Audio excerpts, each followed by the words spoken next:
I feel like any of my OG viewers are not only going to be shocked by the fact that I'm even making a video about Bunked voluntarily, but also that it's going to be probably a very long video. Hello everyone, my name is Caitlin and welcome back to my channel. So yes, today we're going to be talking about Emma and Xander from Bunked, which is kind of ironic because back in the earlier days of my channel, I was very vocal about my distaste towards this show. I believe I even had a whole video titled Why Bunked is Trash, which I really would not recommend going back and watching because it is very old and probably very cringy. But honestly, I am a Jessie fan, and so I was really curious to know what the ship that they gave to Emma was all about, and so that's how this video came to be. Before we jump right into it, I do have to give a little bit of a synopsis, just in case any of you also haven't seen the show before. But obviously it is a spin-off of Jessie. It follows the Ross children, Emma, Ravi, and Zuri, as they attend the summer camp, Camp Kikiwaka. While there, they meet Lou, Xander, and Hazel, who are our main camp counselors, as well as their fellow campers, Tiffany and Jorge. Basically, Emma and Ravi join the camp as counselors in training, or CITs, and Zuri is a camper. And with that, I would say that we have all of the background info needed to jump right into chapter 1. So Emma and Xander meet on her first day at Camp Kikiwaka. She notices him by the campfire and gasps. She then tells Lou that Soup's cute guy is here, and yet she led with mud dabs. They then have a very K-drama-esque first look as Xander stares at Emma and her hair begins to blow in the wind. The record then scratches as Lou looks around confused, asking where that wind came from. Xander looks at Emma in shock, matching her woe, and then admitting to Hazel that he thinks he's in love. Thinking that he's talking to her, Hazel says finally and suggests that they get married after the tetherball tournament. Whoa! That Soup's cute guy is here and you led with mud dabs? Oh.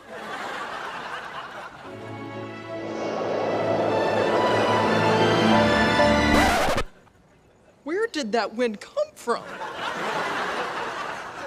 Whoa. I think I'm in love. Finally. Let's get married after the tetherball tournament.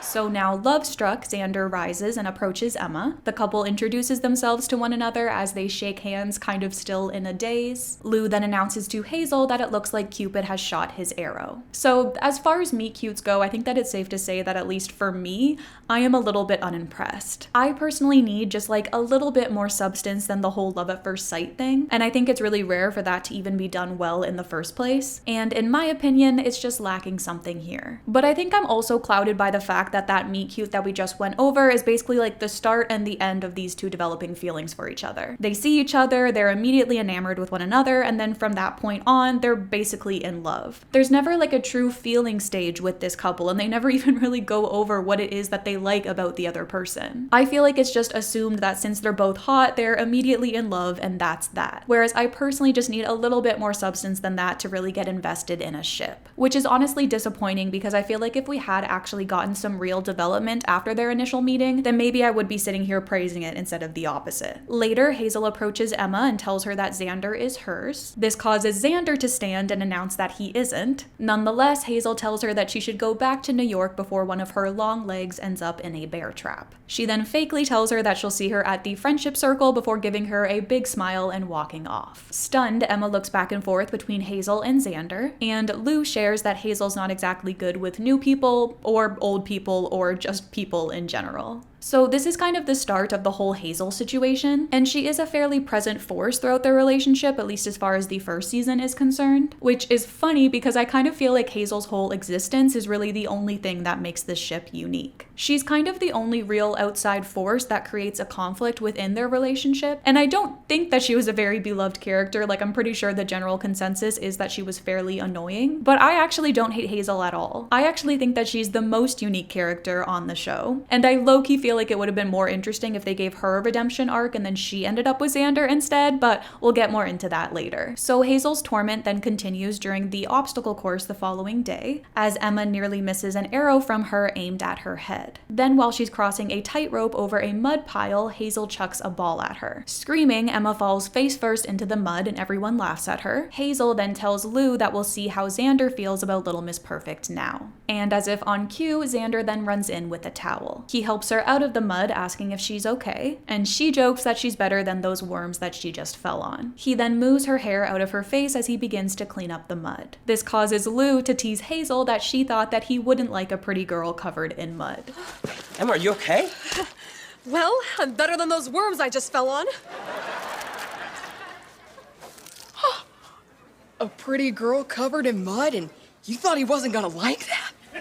What's next? You hand her a tray of hot wings and have her turn on football?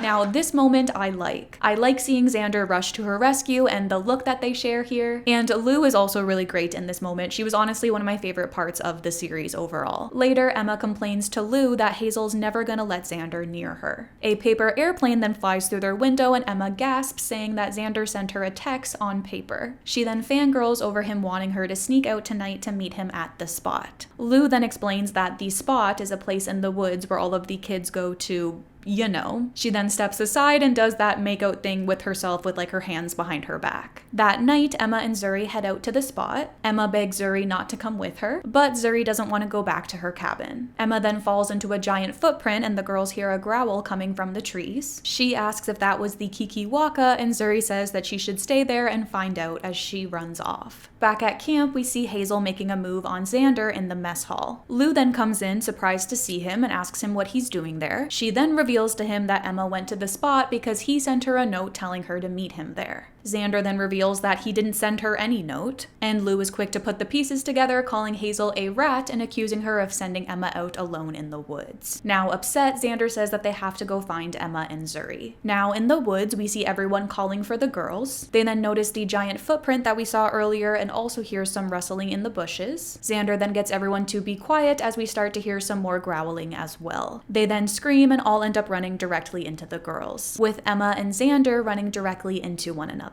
They greet one another and hug as Ravi tells Hazel that he can't believe that she sent his sisters out in the woods to become Kikiwaka kebabs. The growling then returns, and so Xander instructs everyone to get up in a tree. And then in the end, Emma is able to conduct a plan that scares off whatever animal that was. We then end the episode with Xander performing the theme song and then going to take a seat beside Emma, but then Hazel is quick to sit down in between them first. Xander then tells her that 3 is a crowd, and so then she turns to Emma, telling her to get lost. Emma then informs her that she already tried that last night, and Hazel rolls her eyes before leaving. Now alone, Xander scoots closer to her, but this moment doesn't last long as Hazel then takes a seat on the other side of Emma. So that wraps up our first episode, which I honestly feel like wasn't even that bad. I feel like I've hated on it before in the past, but I think I was maybe being too harsh on it. Like, present day Caitlin feels as though it was a fine Disney Channel pilot. Although I don't necessarily feel as though they gave us enough interesting Emma and Xander content, besides maybe like the mud moment that I mentioned that I liked. But at the same time, I understand that this series is a comedy first and foremost, and so I get that they're not going to be like the center of attention in every episode. But this is truly just like the tip of the iceberg, and so let's move along to the second episode. We begin episode 2 with Emma asking an 8-ball if Xander is ever going to ask her out. She shakes it before realizing that it isn't magic at all and tossing it back on the pool table. Lou then comes in and Emma shares with her that she's bummed about Xander and that it's been a week and he still hasn't asked her out. Lou then tries to comfort her by comparing boys to hot dogs, and Emma agrees with her. She says that she's going to stop obsessing over him and doesn't care if she ever sees him again. And then, of course, just then Xander enters. Emma gasps, greeting him with a giant smile on her face. Lou then pulls her back and teases her as she tells her that that kind of sounded like she cares. He then tells her that he wrote a song that he really wants her to hear. The two then sit down and he begins to strum, singing about how there's been something that he's been wanting to say for a while, but he hasn't been able to, before admitting that she makes him feel like smiling and he dreams about her all the time. He then finishes the song by asking Emma if she'll go out with him. After the song, Lou jokes that if she doesn't say yes, then she will. Emma then gets up, telling him that she would love to go out with him. So yeah, I would say that this is cute if you're into that sort of thing. One time a guy sang me a song on a date with his guitar and I got really bored the whole time and it kind of gave me the ick. Like, it kind of reminds me of that one scene from the Barbie movie, but that could just be me. I'm sure this is many girls' fantasies, and I mean, Emma seemed to enjoy it, so I guess that's all that matters. The episode then takes a little bit of a twist as later Xander reveals to Lou that he's really worried about tonight with Emma. Lou tries to reassure him not to be and says that it won't be as messy as it was with his last girlfriend. Xander hopes not, as he calls his last relationship gruesome, and that he's glad Amanda is gone forever. The two laugh and Lou agrees as she tells him that he did did everyone a favor by getting rid of her. Little bit yikes if you ask me. Now, Ravi overhears all of this, and so he gets up concerned, following them to his cabin. Listening in, he hears Xander say that he can't wait to knock Emma off of her feet with this as he shows Lou a bracelet. Lou says that Emma is not going to know what hit her. He then says that before she has a chance to catch her breath, he is going to rip out his trusty axe and begin shredding as he pulls out his guitar. Lou then says that Emma is going to die, and the two laugh. And of course, Ravi, overhearing all of this, begins to panic as he thinks that they're talking literally. Now, this isn't really that relevant to Emma and Xander, but this one mention of Amanda really stuck with me throughout the course of the show, and just like the entire description of their past relationship. I kept waiting for there to be a moment where she would come back to camp and then we'd get a whole episode about that, with Emma being really worried about their relationship or something. I just wish we could have gotten a bit more of a backstory in regards to this Amanda girl and why it was so good that she was gone forever. Especially because I feel like that would have been just such a great opportunity to flesh out Emma and Xander more. But unfortunately, that never happened. So Ravi goes to Emma and he tells her that Xander actually asked her out so that he could get rid of her just like he did with his last girlfriend. Of course, Emma laughs, calling this ridiculous. She says that Xander is the nicest guy in the world and that he wouldn't hurt a fly. But Ravi argues that he slaughtered many flies in their cabin, and Emma says that with those dreamy eyes, he could run a puppy mill and she would still go out with him. Which honestly makes me question Emma's morals a little bit, but let's just say that that was a hyperbole. Ravi then hammers down, saying that he's telling her that tonight Xander is planning to kill her. But Emma just laughs again, calling this hilarious and walking off.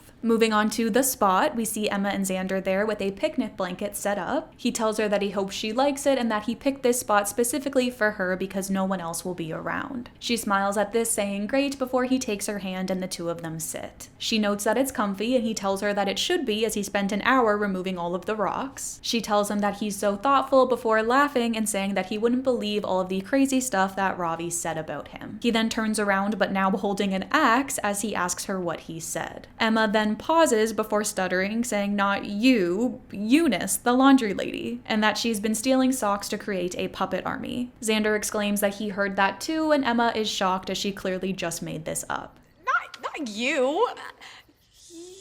Eunice. The laundry lady. She's been, stealing socks to create a puppet army. I've heard that too.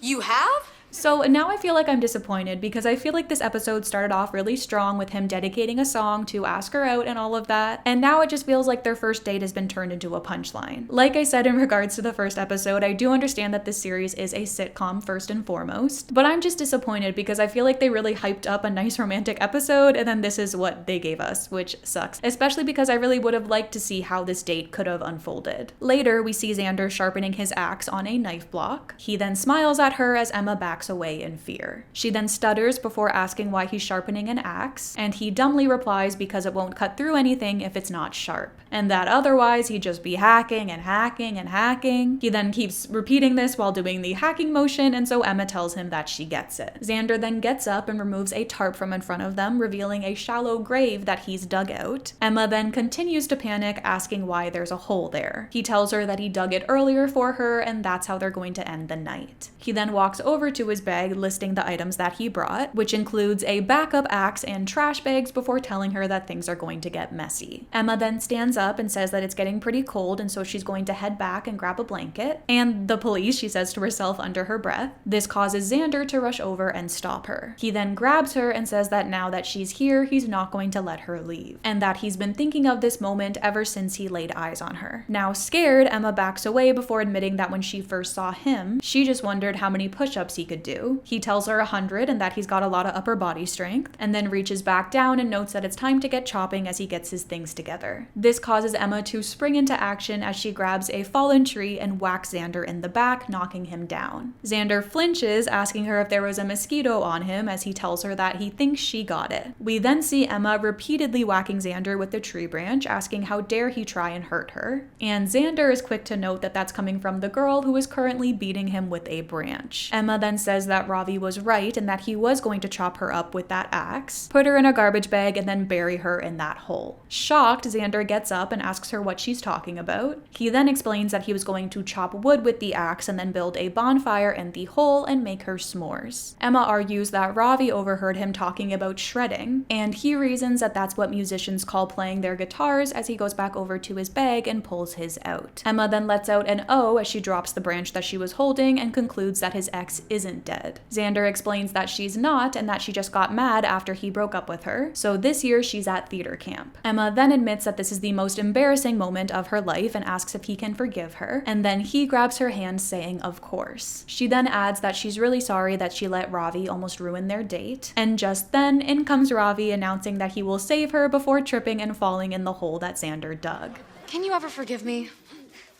Of course. And I'm really sorry I let Ravi almost ruin our date. Emma, I will save you!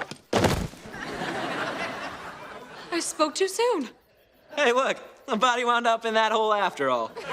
So yeah, like I said, I'm not too crazy about this episode's plotline being kind of turned into a comedy moment, but I do understand that the series is a comedy after all, and so it does make sense and fits in with the lore of the show. And as someone who kind of views everything that they consume with a shipping lens, I understand that I maybe sometimes have some unrealistic expectations in regards to the things that I'm watching. But I still feel like it would have been nice if we actually got to see how their date could have unfolded in this episode instead. Anyways, we end with the couple back at camp roasting marshmallows together. Emma tells Xander that she's really happy that when she was beating him with the tree branch, that she didn't hit his face. He laughs and admits that he's kind of happy about that too. Now this is kind of their first offense or evidence, I guess, in regards to my theory that these two are only together because they're both hot. Like, she didn't have to bring up the fact that she feels like it's a good thing that she didn't mess up his face, but she did. And then obviously I just don't love any of that because I just feel like it doesn't lack any substance. And don't get me wrong, I do think that it is important to be attracted to the person that you're with, but I also feel like that attraction only goes so far. I just feel like if it's the only thing that this relationship is built off of, then that's just not a good sign. But Ravi then interrupts to apologize again for letting his imagination ruin their date. Xander tells him that it's not a problem and that they had fun anyway. And Emma jokes except for the part where they had to carry him to the infirmary. He then sits right in between them as he says that he is so happy that they've forgiven him and promises that from now on he won't interfere in their romantic pursuits. The couple then gives him a look as he realizes that he's doing it again. He then leaves them alone and the two of them scoot closer, but then in comes Lou pulling them apart again and asking if they're making s'mores. She then sits in between them as well with a huge smile on her face as Emma rolls her eyes. And then funnily enough, in the following episode we have another almost death scare, but this time it's thanks to Lou. So she ends up getting Emma and Zuri stranded on a canoe out in the lake. Xander and her go to save them and he stresses that he just wrote her a new song that's way too upbeat to play at her funeral. But then while on their way to rescue them, their canoe ends up sinking. This causes them to abandon it and try swimming to the girls. But then they get caught in some old fishing line and now they are trapped in the lake themselves. Eventually, Emma and Zuri hear their screams and Zuri rushes to save them, while Emma rushes to check her reflection in the lake water. Zuri asks her what she's doing and Emma says that she doesn't want Xander to see her with boat hair. The two then make it to them and Xander wows at Emma, telling her that her hair looks great, and then this causes her to give a pointed look to Zuri. We then end with Emma getting into the lake and using her nail file to cut the line and free them. Now this may seem like a little bit of an insignificant episode in the grand scheme of things, but I do think that it should be highlighted, especially because of just how quick Emma is to save Xander. I mean, he's also quick to go and save them as well, but I feel like it's a little bit different because he is more of an outdoorsy type, whereas Emma isn't. She's more so known as the rich city girl who doesn't like doing anything. And so I just think that it speaks volumes how quickly she was able to get in the water and save them without complaints. Moving on to the following episode, Emma is chosen as the spirit stick guardian. This is something that Xander is very passionate about, whereas Emma could honestly care less. And so she ends up deciding to give the stick to Xander so that he can take care of it. So she goes to his cabin and finds Mrs. Kipling. She then asks her for advice on the note that she wrote for him. She reads, "Xander, you're awesome, and I want to make your dream of being the spirit stick guardian come true. XOXOXO,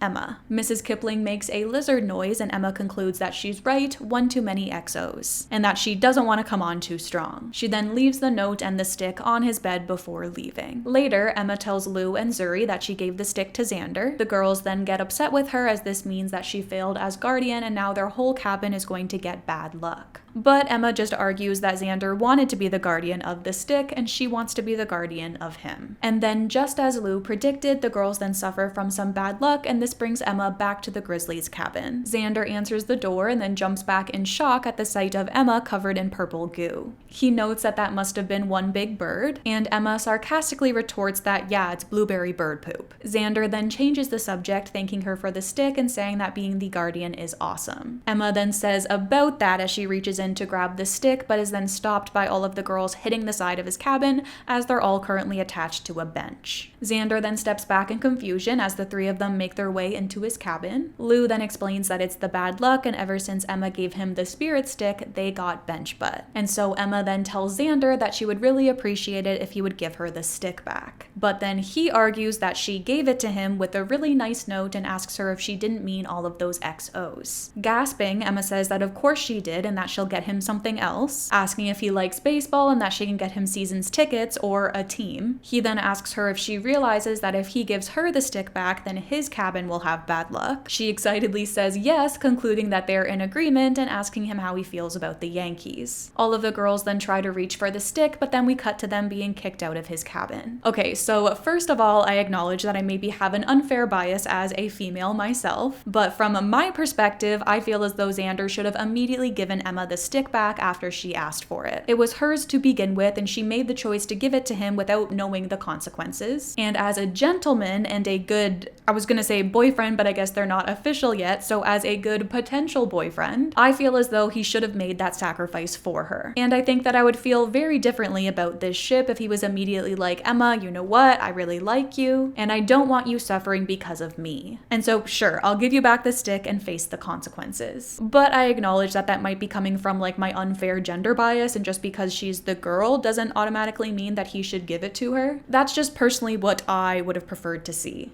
Later, we see the girls snooping around his cabin for the spirit stick. Lou then finds a hole in the wall behind a poster and notes that she thinks she found a hiding place. Emma then rushes over, listing everything that's in the hole, which includes a nose hair remover, jock itch powder, and wart remover. She then hopes and prays that they're not Xander's. Because oh no, the guy that she likes mainly because he's hot might not be perfect after all. Just then, someone returns home, and so all of the girls rush to hide. Xander then enters and laughs at their poor hiding spots, announcing that he can see them. Emma is first to greet him, and he realizes that they're trying to steal the stick back, and Emma scoffs, saying that they wouldn't have to if he had just given it back like a gentleman. Which we all know I second that opinion, but we already went over that. Xander retorts that it was a gift, asking what kind of person asks for a gift back, and she argues someone whose tush is covered in splinters. Zuri then chimes in that they haven't found it, but that they did find a lot of weird stuff in that hole in the wall. Xander then nervously rushes over, saying that that stuff is Jorge's, and Emma says thank goodness, whereas Zuri clearly doesn't believe the lie. Lou then adds that they even looked in Jorge's dirty laundry and yet it wasn't there. Now confused, Xander then reveals that that's where he hid it. He then realizes that it's not there, and Emma asks that if they didn't find it and he didn't move it, then who has it? Then at the same time, they all realize that Hazel must have taken it. So they all rush to Hazel's cabin to get the stick back, and in the kerfuffle, they all fall down. Emma lands on top of Xander, and he admits that he's had dreams like this, but he was much happier. Just then, Hazel appears, telling Emma to get off her man. Emma tells her that she doesn't want him and that she can have him. Zuri then calls her out for this, saying that she shouldn't just give him away, she should trade him for the spirit stick. But then Hazel reveals that she doesn't have it either. This is bad because if they don't find the stick soon, then they're all gonna suffer from that bad luck. Later, a storm breaks out as everyone looks for the stick. Emma then admits that she never should have given the stick away and that this is all her fault. Xander is quick to say no argument from him, and Emma retorts that he's the one who had it last, and so if you really think about it, this is all his fault. And to nobody's surprise, I once again agree with Emma here. I think it's fair that she wanted to take on some of the blame for giving the stick away, but like, Xander is the one who ultimately lost it. We then see them all in the woods attempting to make offerings to the wood spirits. But unfortunately, this doesn't seem to work. So then Emma gets down on her knees, begging that they not punish the whole camp just because she was a bad guardian. Xander then joins her, getting down on his knees Hermes as well and telling her that no,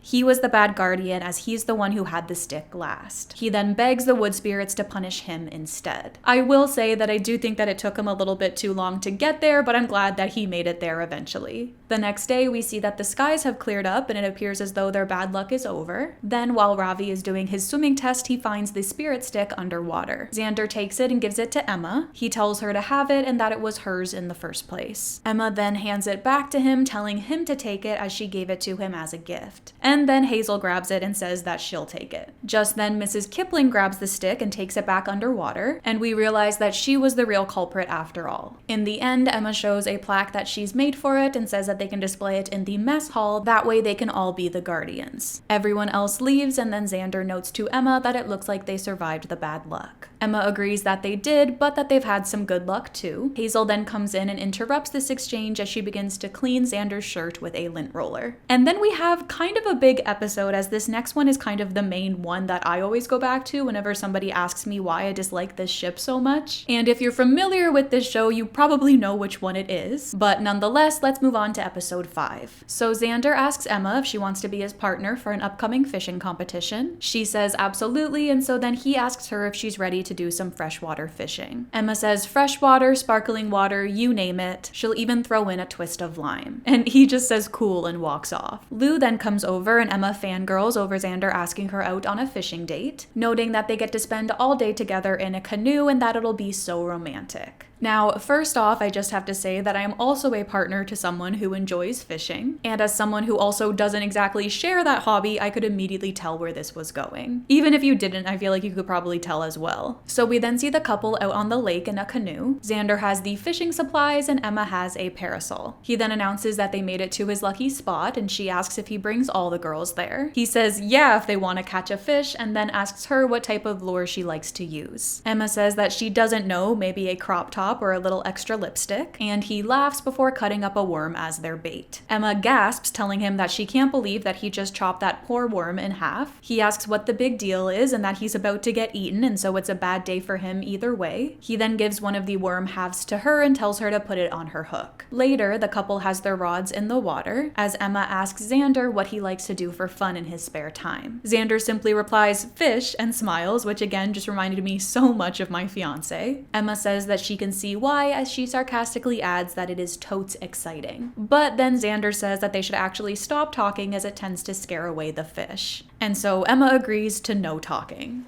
In your spare time, what do you like to do for fun? Fish. I can see why. Fishing is totes exciting. Actually, we should probably stop talking. It tends to scare away the fish. Right. No talking. So this is something that I personally have never heard before. Obviously, Josh would just never say something like that to me, but I actually asked him about this and he said that yeah, sound can scare away fish, but if you're fishing off of a canoe, then your shadows are gonna have more of an effect over anything than just talking at a normal volume. And so now I'm just annoyed by the fact that Xander even said something like this to her, even though I'm aware that they probably just included that part to add a little extra drama to the show. Anyways, Emma then brings her line towards him, which now has a chocolate dipped strawberry on it. He wows, saying that it looks delicious before adding that the bass are gonna love it. Although, I'm not really too sure that they will. He then drops his rod, taking hers instead, and then placing her lure in the water. Emma gasps, telling Xander that that was for him. He thanks her before saying that he's sticking to worms as bait and asks her to give him another one. This is then when Emma reveals that she kinda let them all go. Xander laughs before asking her why she would do that, and Emma argues that they seemed so sad. She then says that maybe he would care about them a little bit more if he knew their names. He is then shocked to learn that she named their bait, but she argues not all of it, just Willie and Waldo, and Wilma, Wendell, and Wanda. He then asks her why she agreed to be his partner if she doesn't like fishing, and she explains that she just wanted to spend time with him, just the two of them on the lake together all day, but all he cares about is fishing. He retorts that it is a fishing competition, but then Emma argues that she doesn't like fishing, and then he tells her that there's lots of things that she likes that he doesn't. Listen, if you don't like fishing, why did you agree to be my partner? Because I wanted to spend time with you. You know, just the two of us on a lake together all day. But all you want to do is fish. Well, it is a fishing competition. Well, I don't like fishing. So, there's lots of things you like that I don't. So I feel like this can be a common issue in relationships. Sometimes it's hard if you're dating someone and you don't really have that much in common with them. But I feel like the way in which Josh and I have made it work is that we just like being with the other person. And so then we find ways to enjoy doing the things that they like. Like, since we're on the topic of fishing, if Josh, for example, wanted me to go out on the water with him and fish, then I would probably bring a book or something to do while he's fishing. I understand that their relationship is still fairly new, and so maybe Emma just didn't really know what to expect, but she also clearly admits here that she doesn't like fishing, and so I feel like she maybe set herself up for disappointment. Although Xander also isn't exactly making things easy for her with the whole telling her not to talk and stuff. Anyways, he then lists the things that she does enjoy doing, like shopping and fashion, or reading magazines about shopping and fashion, and Emma says that he just described her perfect weekend. She then says that there must be something that they both like doing. He asks about hiking, rock climbing, or splunking, to which Emma gives her reasons as to why she doesn't like any of those things. He then says that he wasn't going to tell her this, but the worms that she saved by throwing them overboard can't swim. This then causes Emma to try and reach over the canoe to save Wanda. Back on the boat, Emma tells Xander that she can't believe that she spent the whole day out there with him, just to find out they have nothing in common. Xander then argues that they have a few things in common. They're both at camp, they're both on a boat, and they both miss those worms. Mouth agape, Emma tells him that this is serious, and that if they're going to start a relationship together, then they should get to know each other more. She says that she'll start, and then shares that her dream is to open a design house in Paris. He tells her that that's really cool, and that he wants to open his own guitar shop. She asks if he means that he'll start with that, then he'll open his own music label, and eventually build a music empire. But he says nope, just one store here in Maine with him working behind the counter. Emma then says that she's going to be based in New York, and it would be weird if her husband didn't live with her. He asks what she means by husband, as the only date that they've been on, she thought that he was going to murder her, which I really appreciated the callback to, and it made for a great kind of reality check. She argues that that was just a cute misunderstanding and that she was going to tell that story at their wedding. Xander then lets out a sarcastic laugh before saying that they better book a caterer and a DJ. She yells back that they're having a live band, and then Xander says that it's probably time that he row her back to shore, and reality. Husband? The only date we've been on, you thought I was gonna murder you. Oh, that was just a cute misunderstanding. I was going to tell that story at our wedding. Oh, well then we'd better book a caterer and a DJ. We are having a live band. You know, I think it's time I row you back to shore and reality. So is it kind of crazy that Emma is already planning their wedding? Sure. But I also just find it fairly typical behavior to be dating someone and envisioning your futures together. At least that was the case for me. I don't think that it was the best idea to tell him about these plans that she's imagining. But I also just like that about Emma and how she is just so unapologetically herself. Now, in regards to this being their first argument, I would say that it is fairly valid. Finding out that you don't really have anything in common with your partner is a pretty sticky situation to be in. And I do think that for them, it does make sense that this is the thing that ends up being what kind of puts them on pause for a little bit, especially because of their reaction to the situation and the fact that it's not even just that they don't really have anything in common. It's the fact that they're from two very different worlds and have two very different ideas of what their futures will entail, and they both don't really seem to know how to compromise. And honestly, I personally wish that this could have been the end of them for good, especially because I personally don't really feel like they did a very good job of resolving any of the issues that were brought up here, but we'll get to that later. So Emma then finds herself with the camp's owner Gladys as they both sigh over men. Gladys calls them the scum of the earth, and Emma agrees. She then shares that she just found out that she has nothing in common with her guy, that she went fishing with him and hated it. Gladys then says that her solution is easy and tells her to just not go fishing with him. But Emma argues that it's not just that they like each other now, but they want different things for the future. Gladys tells her that it could be worse, and then she shares one of her own bad dating experiences, before telling her not to worry about the future, and if she likes him, then she should go for it. This causes Emma to conclude that maybe she should go talk to him, and so then Gladys tells her to do so now. And for the most part, I do think that this is some solid advice. They're both young, and if the main reason why they're upset is that they both want different things for the future, then yeah, that's stupid, and they should just make up and be together now. But my thing is that this conflict was about way more than just their ambitions. It's the fact that they also don't have anything in common, and it also seems as though they were just like completely unaware as to who the person was that they were dating. And once again, it really bugs me that this is something that was never resolved throughout the course of their relationship. It's like they brought this conflict up, which is a fairly big one. I mean, it explains why they don't exactly work together as a couple, but it's like they brought it up as a reason to break them up, and then obviously they do get back together, but then they do so without ever actually talking about this issue again, which just really bugs me. Nonetheless, Emma then finds Xander fishing off the dock. She asks if he's still trying for that bass, and he says that he is, but adds that he got some new bait. He then asks that she please not free it as he moves the bucket away from her. Emma tells him that they need to talk and that she's really sorry about, but just then a fish bites his line. He stands up, announcing that he's got a bite, and Emma quickly grabs the net. He asks her to get it into the bucket, which she does, and then announces that they did it as the two of them hug. Look, Xander, we need to talk. I'm really sorry about... Hey! I got a bite! That's gotta be a 2-footer! Quick! Get in the bucket! We did it!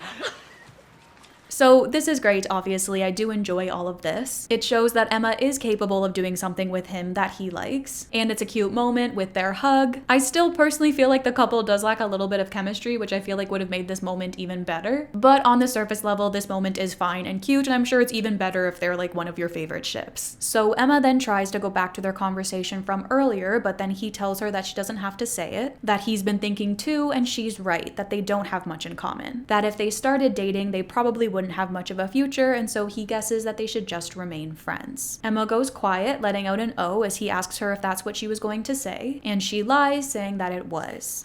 I've been thinking too, and you're right. I am? Well, yeah. We don't have much in common.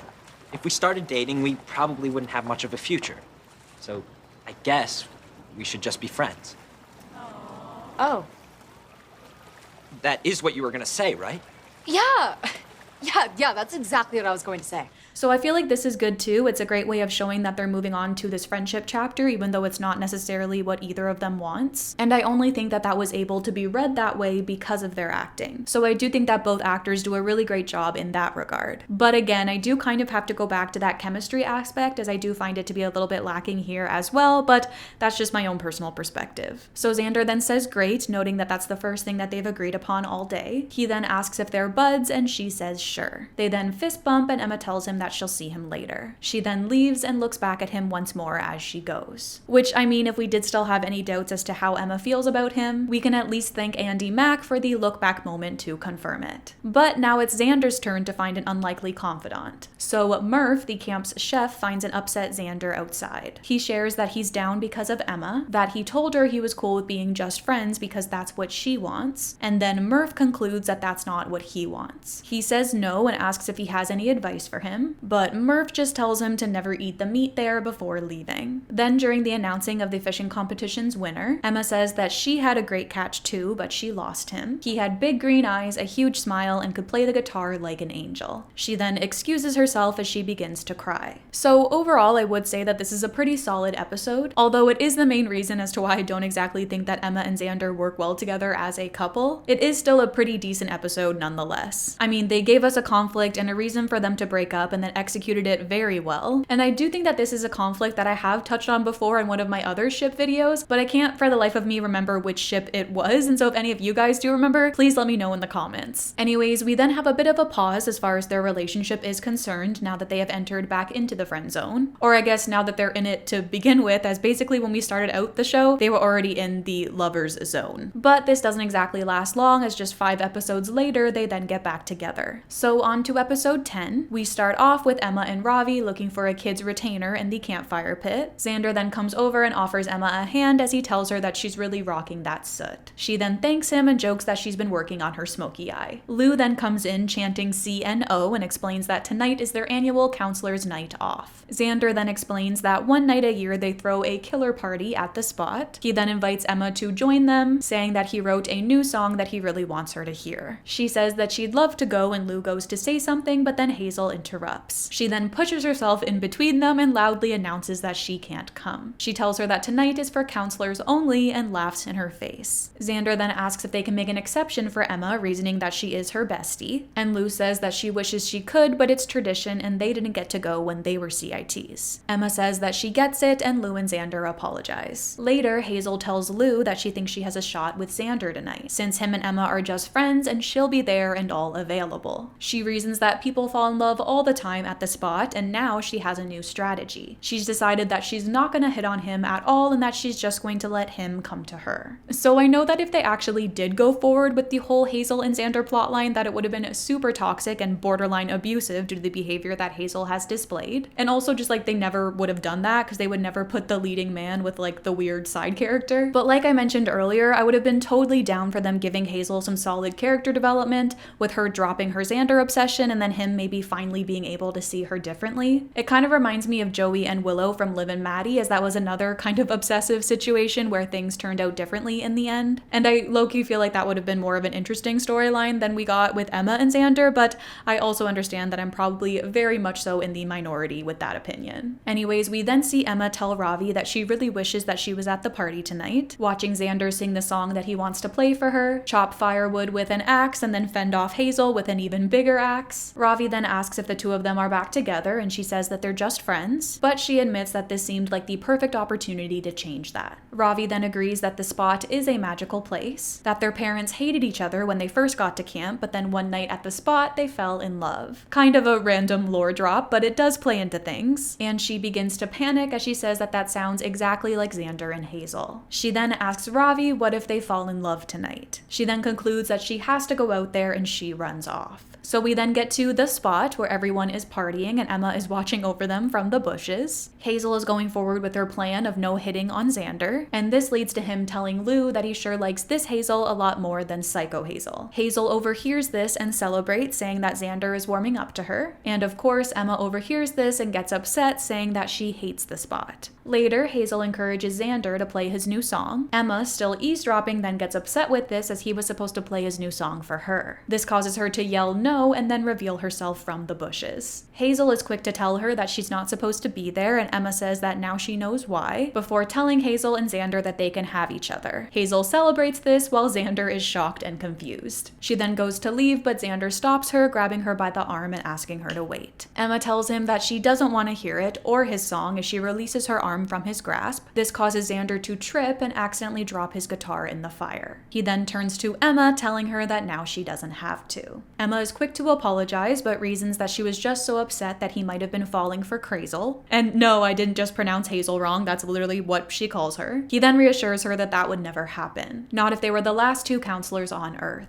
He then asks her why she even cares who he dates, as she said that she just wanted to be friends. And Emma argues that she only said that because he said that he only wanted to be friends. And then he admits that he only said that because he thought that she didn't like him in that way. She then yells back that she does like him, and then he yells to her that he likes her more. She argues that that's not possible, and he smiles back at her, asking if she means that. Emma, why do you care so much about who I date? When we were fishing, you said you just wanted to be friends. I only said that because you said you just wanted to be friends. I only said that because I thought you didn't like me in that way. Well, I do like you. Well, I like you more. That's not possible. Really? Yeah. So I hate to compare this ship that I don't really like that much to a ship that I just love with my whole heart, but I do have to admit that them yelling at each other like this did give me some strong Sunny and Chad vibes from Sunny with a Chance. And I do think that it was a cute moment, although I do also kind of feel that it doesn't make as much sense for their characters to be acting like this. Like when Sunny and Chad did it, it worked because they were the enemies to lovers trope, whereas Emma and Xander don't really have that going for them, although I wish they did. That would have made this video a lot more interesting for me. So Xander asks what happens now, and then Lou steps in, telling him to ask her out. So Xander asks Emma if she will please be his girlfriend. She then puts her hand in his, saying yes and that she would really like that. Emma, will you please be my girlfriend? Yes. I'd really like that. So this is fine as well. It's definitely not like top 10 best asking out moments as far as Disney Channel is concerned, but it's also definitely not like top 10 worst either. But I do wish that during those 5 episodes that I was just able to skip over completely because there was absolutely nothing romantic in them whatsoever, that they could have at least used those episodes to develop their friendship more, or even to give us a little smidge of that like will they won't they feeling. That way I would be more invested in them getting back together. It would kind of explain away them not having anything in common, and I would just have felt felt way more invested in them getting back together now. Whereas right now, it just kind of feels like they were dating and then they broke up for like a really good reason, but now they're just getting back together again. I just really would have liked more of a progression as we got to this moment, but unfortunately we didn't get that. But now fuming, Hazel then comes over. She says that Emma just comes here uninvited, his guitar ends up in the fire, and now they're dating. Emma then swoons, saying that she knows and asks if that's romantic. And then after Hazel leaves, Emma tells Xander that she knows that she wasn't supposed to come out to the spot tonight, but she's really glad that she did. He says that he is too before putting his hand out to her. He then realizes that her being there means that Ravi is trying to supervise 20 campers all on his own. And so then they rush back to camp to rescue him. Once they get back to camp, they find all of the campers being very well behaved, and so they decide to treat them by inviting everybody to the spot. Now, back at the spot, Xander says that he wants to dedicate this song to Emma, calling her a very special girl. Everyone awes, and Xander begins to sing a song about this being the night. And while it is a fine song, I am a little bit confused as to what it has to do with Emma. We then end the episode with the two of them walking hand in hand back to camp. Lou says hello to the lovebirds and asks them what they're up to. Emma explains that they're taking a romantic stroll, and Xander says that they're just talking about where they should go on their second date. And with that, the couple is now officially together, and so it is time for chapter 2.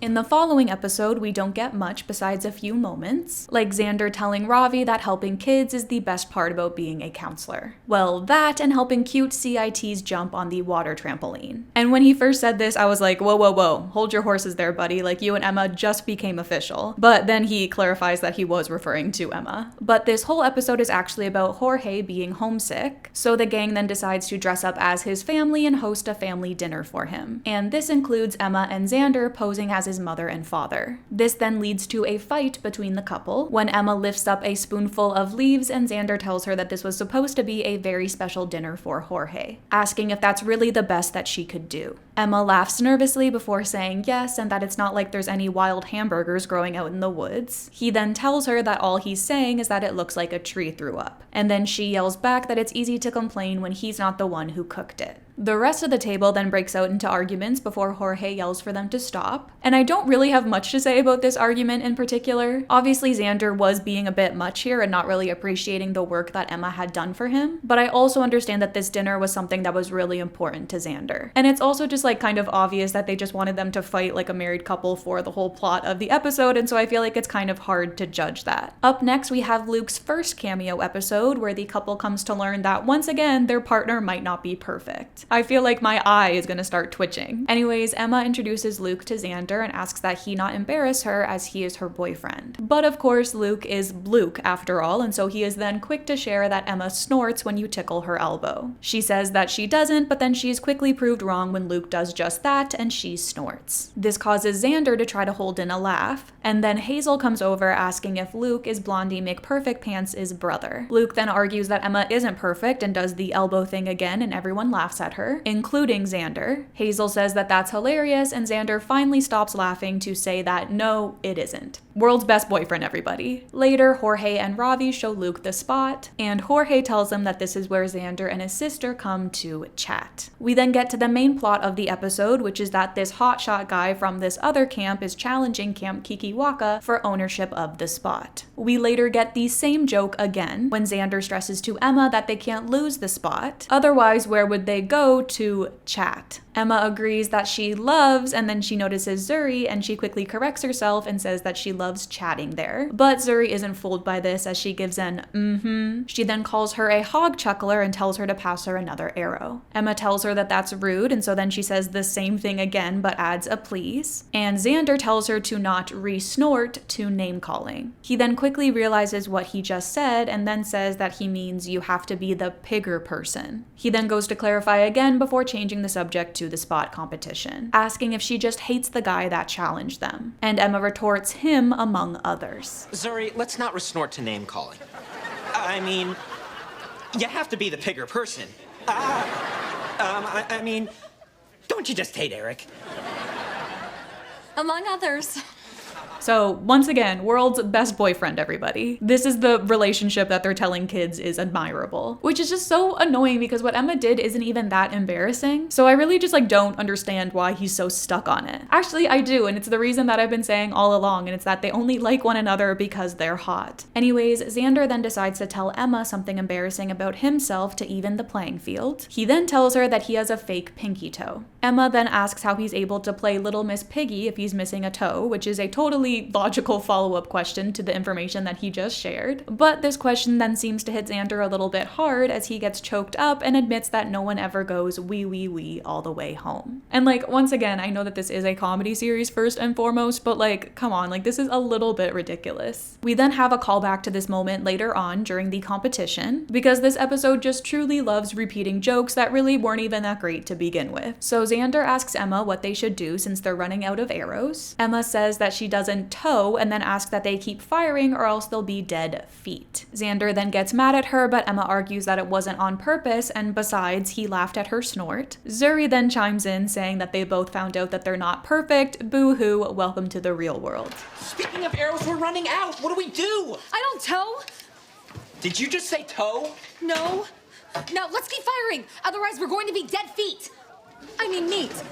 So I just really felt like I should include that moment since I included it when it was the reverse situation. And I honestly feel the same way that I felt about it when we talked about it before, and that I really just don't understand why they're both so hung up on the other person's flaws. But it definitely doesn't help with how I feel about their relationship. Nonetheless, Xander then grabs Emma's hand, pulling her closer. He tells her that she may snort, but it's the cutest snort that he's ever heard. She awes, thanking him for this, and then says that he is awesome from his head down to where his toe should be. Eric, their enemy, then enters and shoots Emma in the back. She then collapses into Xander's arms as she dramatically says that she's going into the light as he places her down. You may snort, but it's the cutest snort I have ever heard. Aw, thanks, Xander. And you're awesome, from your head to where your toe should be. Oh, I'm hit! I'm going into the light! Hi, Grandma!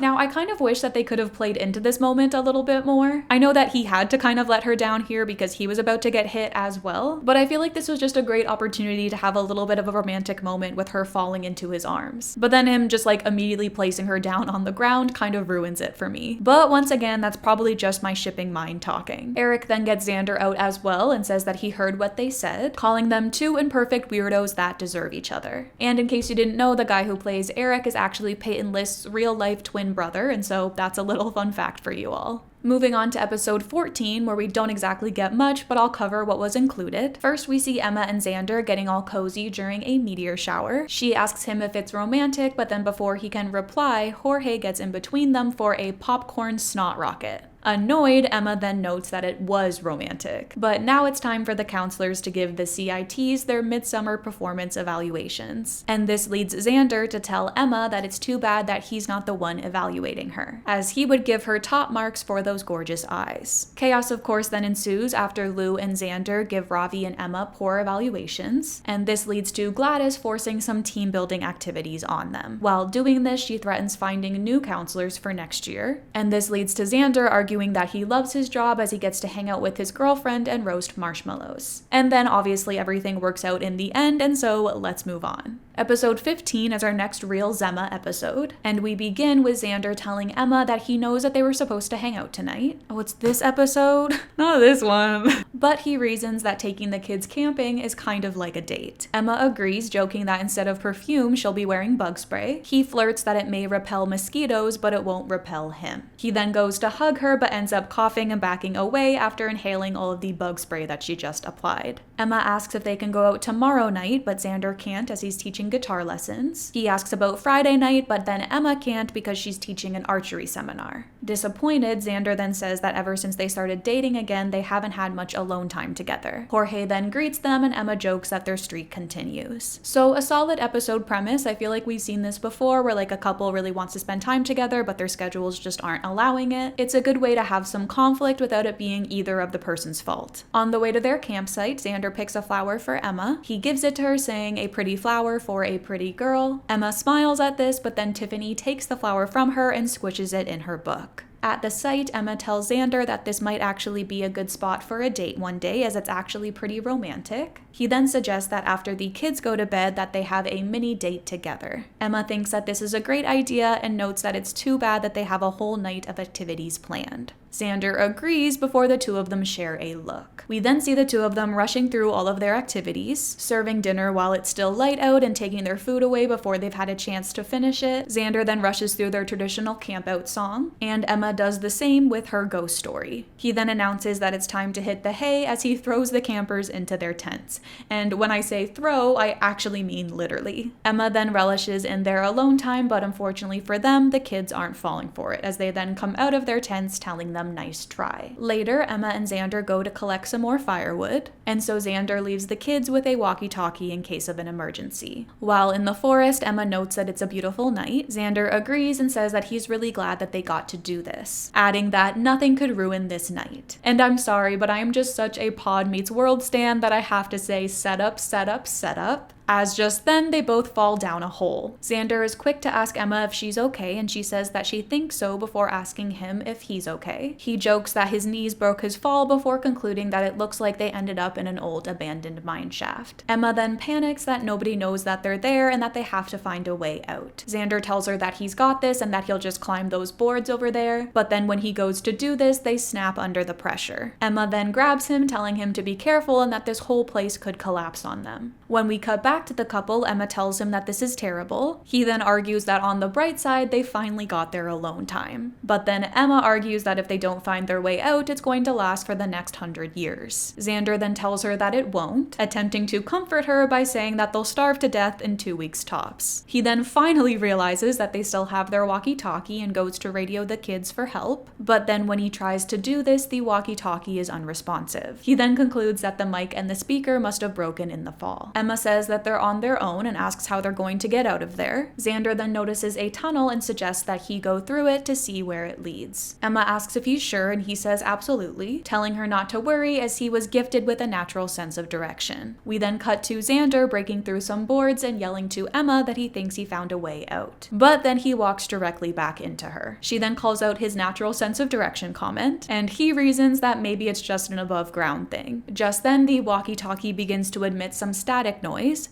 and Emma comes up with an idea. Back at the campsite, Jorge notes that Emma and Xander have been gone for over an hour and that he's starting to get worried. He then reveals that he actually turned off the walkie-talkie because it kept making really weird beeping sounds. Tiffany then takes it from him and turns it on, hearing the rhythmic beeping. She realizes that it's Morse code and that they're sending out an SOS. And so the kids all rush to save them. Back in the mine shaft, Emma guesses that the Morse code didn't work. Xander tells her that it was a great idea and it's just too bad that it might be her last one. Emma then gets choked up as she says that she didn't even get a chance to say goodbye to all of her shoes. He then rubs her back to console her. And at this point, I'm just like, why does this show have so many almost death experiences? Like, this is our third one, I think, and we're still only at the first season. Just then, they hear the kids calling for them. They yell back and Xander tells them to watch out for, and then the girls fall in the hole as well. Luckily though, Jorge is still above ground, and so then he shoves a big branch down the hole and everyone is able to use it to climb out of it. The next day, Emma tells the campers that she is so proud of them for the way that they handled themselves last night. Xander then apologizes for rushing through all of the fun stuff, explaining that they just haven't had a moment to themselves ever since they started dating again. Emma then assumes that this means that they ruined their first campout, but the kids argue that they had a blast and they got the adventure that they were hoping for. We then end with Zuri telling the couple that she has a surprise for them. We then see everyone back in the mine shaft, but this time with a dinner set up and Tiffany playing the violin. Emma calls it amazing and Zuri says that she knows that they've been having trouble finding time for a date, and Tiffany says that now they can have a nice private romantic meal together. Emma ahs, calling this sweet, and then Jorge serves them dinner. Xander then opens the coche to reveal s'more dogs and the couple cheers. So a sweet ending to a fine ship episode, although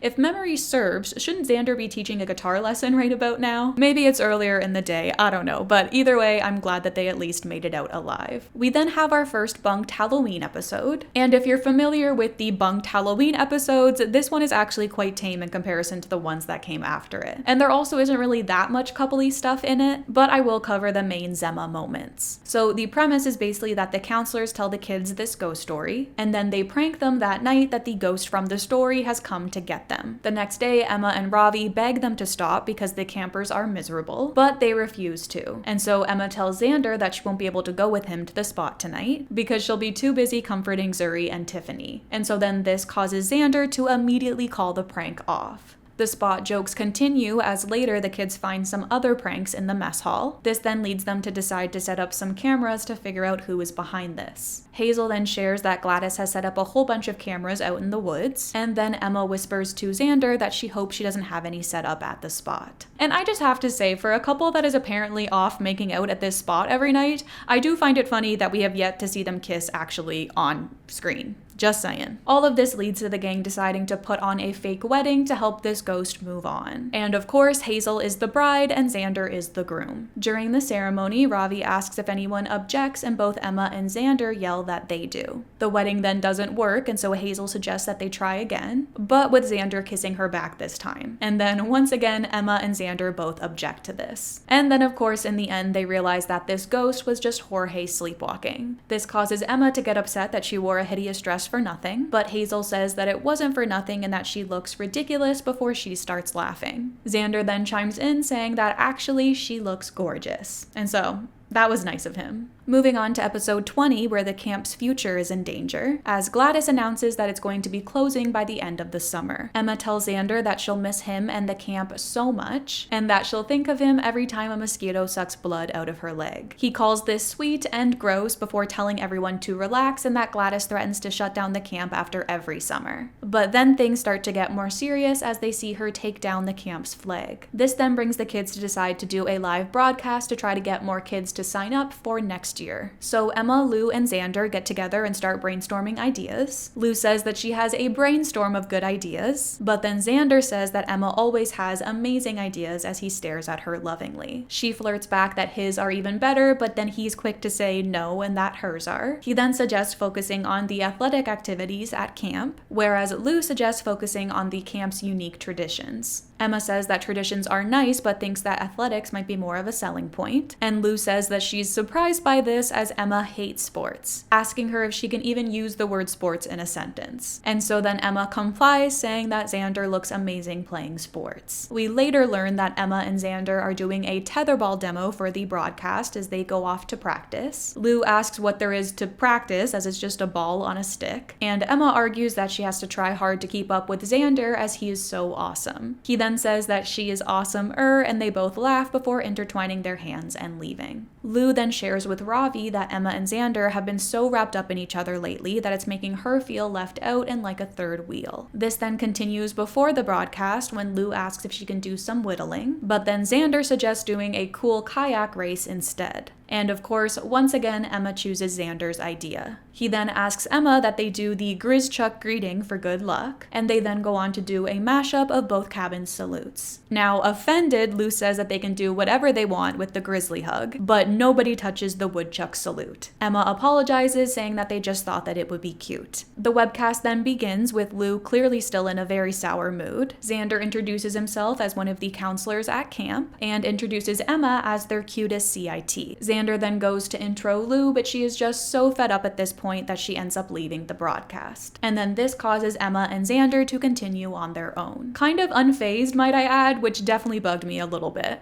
They then go outside and get their first comment, which bashes the camp and asks for the blondes' number. For some reason though, Xander doesn't say anything in response to this, and Ravi is the one who ends up saying that's my sister. And I just have to compare this to my own relationship again, just as someone who also has somewhat of an online presence. And it's just like, if I ever get comments like this, you better believe Josh is going to say something, even if it's jokingly. And so I just find it weird that someone was actively hitting on his girlfriend and yet Xander didn't say anything at all. Anyways, Emma then continues with their broadcast as Gladys has begun auctioning off their camp's materials. Xander then tells her that the stuff that they're auctioning off isn't even worth any money. She agrees that it isn't and then announces that the next thing up for auction is Xander, calling him a hunky counselor. She then encourages him to show off his six-pack and he goes to do this, but then Emma rushes over suggesting that they play a game of tetherball instead. But then once they get there, they realize that the ball has been replaced with bricks. So this is just a weird situation for them to be in, and I honestly don't blame Xander at all. Obviously, Gladys is in a position of power and she just told a child to take his shirt off, which is very weird and makes me uncomfortable to even summarize. But I am thankful that Emma was there and she was able to step in and remove him from the situation. And then even though the ball has been replaced with bricks, they then still go on to play, which leads to Xander hitting the brick and then screaming in pain. Later, their stream gets their second comment, which asks for Xander to show off his washboard abs. Bashfully, Xander agrees, reaching for the hem of his shirt, but then Emma yells absolutely not, and that if he shows his abs, then she's giving the other commenter her number. Oh, we have another comment from Cray Cray in Cape Cod.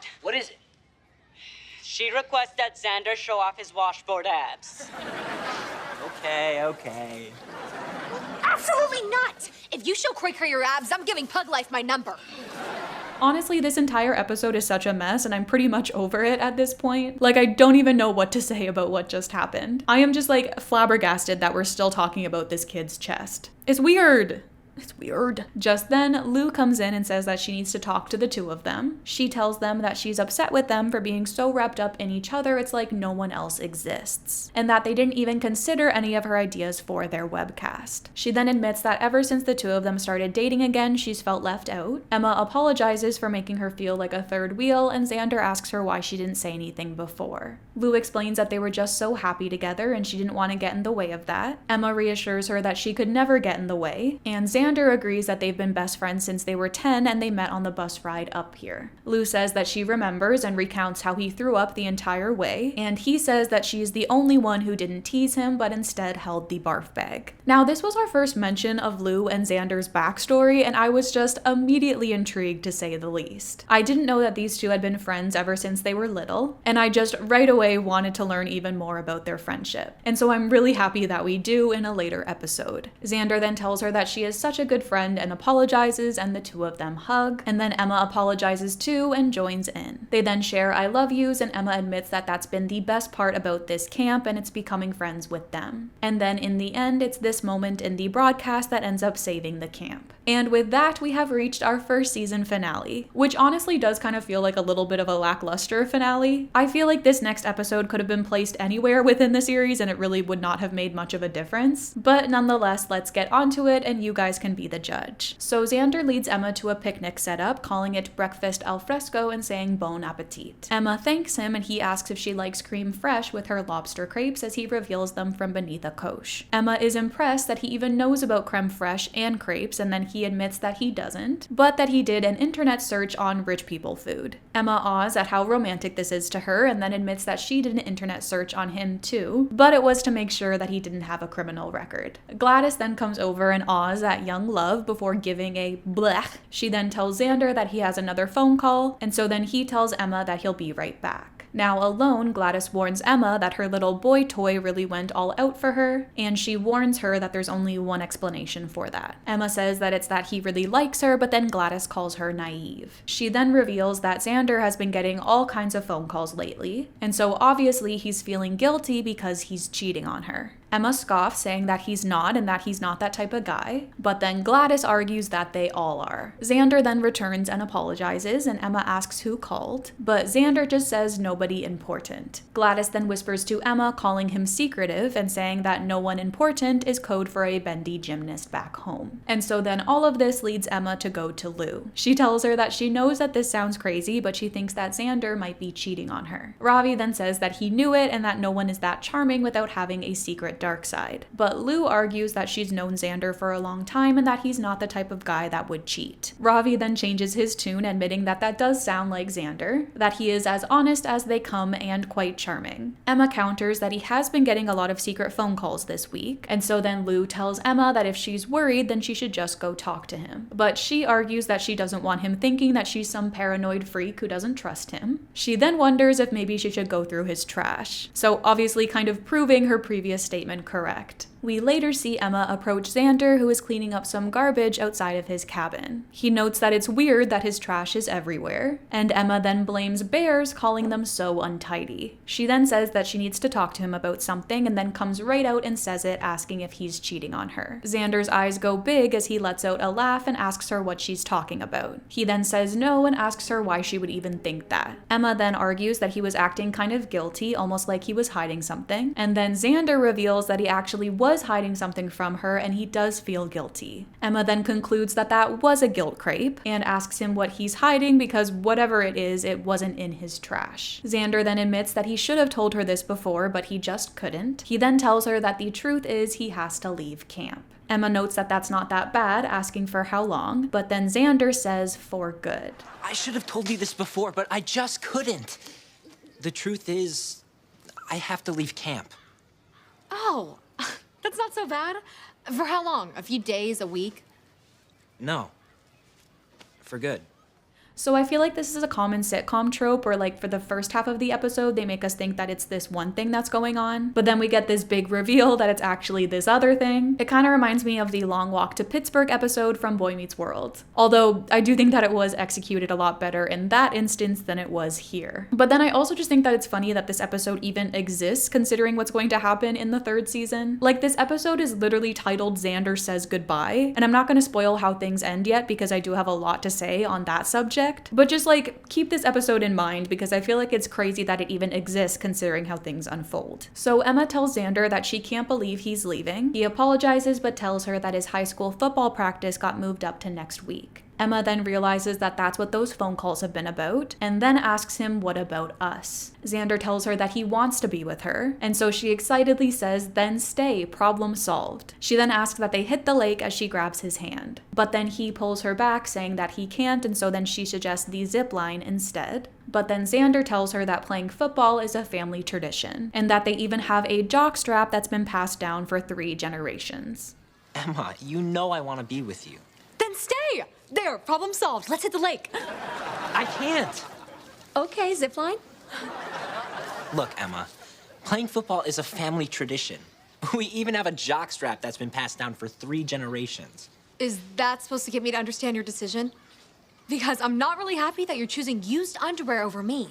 Now, this could just be me, but I feel like I have to go back to their lack of chemistry because I feel like it really shows in this moment. I feel like Emma playing the denial card and wanting to just go swimming with him instead should be a really heart-wrenching moment, but it's not. And that could just be because the actors aren't really playing it in that way and that they're trying to keep it lighthearted still. But this is kind of supposed to be like a big moment where the main relationship of the show is potentially being torn apart, and yet I feel nothing. So I don't know, but I'm really curious to hear what your guys' thoughts on this scene are. So Ravi then enters and asks what they're talking about, and Emma shares that Xander is leaving camp to play football in his grandfather's jockstrap. Back in her cabin, Lou tells Emma that she really thinks that she should talk to Xander, but Emma argues that he's already made up his mind, so why should she? Lou says because they're a couple and couples talk things out, and because he's outside their door with flowers and chocolates. Then from the other side of her door, Xander admits that he couldn't find any chocolates, but he did get her a bagel. Emma says that it doesn't make any difference and that she doesn't want to talk to him. And so Lou says okay and tells her that Xander's dad is coming to pick him up today. And so she thinks that she'll regret it if she leaves things this way. Outside, Xander asks Lou if Emma will talk to him and she says no, but that she knows her and that she'll come around. Oh, I also noticed in between takes that I forgot to turn the fairy lights on, so they're on now. Sorry about that. Later, Emma goes to Xander. She tells him that she's been thinking and Lou was right. She should have accepted his bagel. She then apologizes for getting so upset about him leaving and says that if football is his passion and if it's what really makes him happy, then that's what he should do. He thanks her, but then admits that the thing is, football isn't what makes him happy. Everyone is shocked by this, and then Xander admits that it's actually his dad who loves football, not him. He loves music and being there with them. And this is the moment, guys. This is when I became just so completely checked out, if I wasn't checked out already. Because seriously, we're doing the "it's not my dream, dad, it's yours" trope. This show just honestly feels like a culmination. A culmination. I feel like I'm pronouncing that wrong. Culmination. Why is she kind of British? This show just feels like a Why can I say that? This show just feels like a mix of everything else that we've ever seen on Disney Channel before, squished into one. And I honestly can't even describe to you guys how I felt when I was watching this episode and we got to this reveal. Like, honestly, I should have expected it, but I didn't, and so I just wanted to, like, end it all at that point. But Emma just says that that's great and asks that he tell his dad how he feels. Xander says no, and that he once told his dad that he wanted to cut out red meat, and then he cut him out of his will. Emma still argues that this is his chance to be honest with his dad, and their friends agree. And then finally, he admits that maybe they're right and that he's going to tell his dad that he doesn't want to play football. And just then, his dad enters. But instead of telling him that he doesn't want to play football, he just tells him that he still hasn't finished packing yet and excuses himself. Emma then finds Xander packing in his cabin. She asks him why he didn't tell his dad the truth, and he admits that he wanted to, but his mouth got dry, his pits got all sweaty, and he couldn't speak. He then admits that he's so embarrassed. Now, this may seem like a little bit of an insignificant moment in the grand scheme of things, but I actually feel like this is the first time where Xander has expressed to Emma that he's maybe not perfect, and she hasn't reacted negatively, so I'll take that as a win. And I also really like how she's able to comfort him here. Back outside, Xander finds his dad. Emma, Lou, and Ravi then run in behind him with signs for him to read off of. He tells his dad that he wants him to hear what he has to say, and then he finally tells him on his own without reading any signs that he doesn't want to play football. But unfortunately, his dad still won't hear him out. He basically tells him that he has no choice in the matter and then orders him to go pack. And so this then sparks Emma into action. She finds Xander's dad in the mess hall and introduces herself. He realizes that she's the famous Emma that Xander keeps telling him about, and Emma jokes that she's been in a few magazines, but she wouldn't call herself famous. She then tells him that she really cares about Xander, and so then he concludes that she must be happy that he wants to stay at camp. She says that she is, but when he first told her that he was leaving, she was really hurt and upset. He notes that she understands how he feels then, and she says of course, but she explains that Lou helped her understand that what she should want is for Xander to do what makes him happy, even if it makes her upset. He says that he gets it, and that if he loves Xander, then he should let him choose his own path. Emma says exactly, and that when it comes to what he wants to do with his life, that he should trust that he knows where he's going. He then admits that maybe she's right and that he should go talk to him. He then turns back around as he's leaving to tell Emma that she's a pretty smart young lady. And yeah, honestly, no complaints from me in regards to any of this. Besides the fact that I feel as though this plotline in general is very overdone, I do think that this scene was very sweet. I always love whenever a significant other is able to talk to their partner's parents and help them see what's best for them. And I honestly just feel like it goes to show how much Emma cares about Xander that she actually went to his dad to talk to him about this, because that's not an easy task. So his dad then finds Xander in his cabin. Xander tells him again that he wants to stay at camp and play his music because that's what he likes, not football. And then his dad reveals that he actually wanted to be a part of the band and play clarinet instead of being on the field. But it was his dad that made him play. He tells him that he's not a disappointment and that he's really proud of him. He even wishes that he could have stood up to his own dad just like how Xander stood up to him. The two then make up, and then Emma, Ravi, and Lou appear in the window applauding. And so that is not only our episode, but it is also our entire first season of Bunked, at least as far as Emma and Xander is concerned. Ending on the note of putting an end to generational trauma and putting in all of this work so that Xander can stay for one more week because camp is over after that. But I am glad that his friends were able to help him face his dad. So now we're on to season 2, and it being our first episode of a new season, you're probably expecting some big grand reunion between Emma and Xander, but unfortunately that's not what we get. Instead, we get a big slow-mo romantic reunion reunion between Emma and Lou, which is honestly valid. I do think that throughout the majority of the first season, I shipped the two of them more than I shipped Emma and Xander, just because their friendship was so adorable. But as far as Emma and Xander's reunion goes, we see him sneak up behind her, and this causes Emma to spray him in the face with pepper spray. Emma apologizes while Lou tells him to never sneak up on a city girl, and Emma tells him that she's happy to see him as she wraps her arms around him in a hug. I'm so happy to see you. You look great. Thanks. And you look blurry.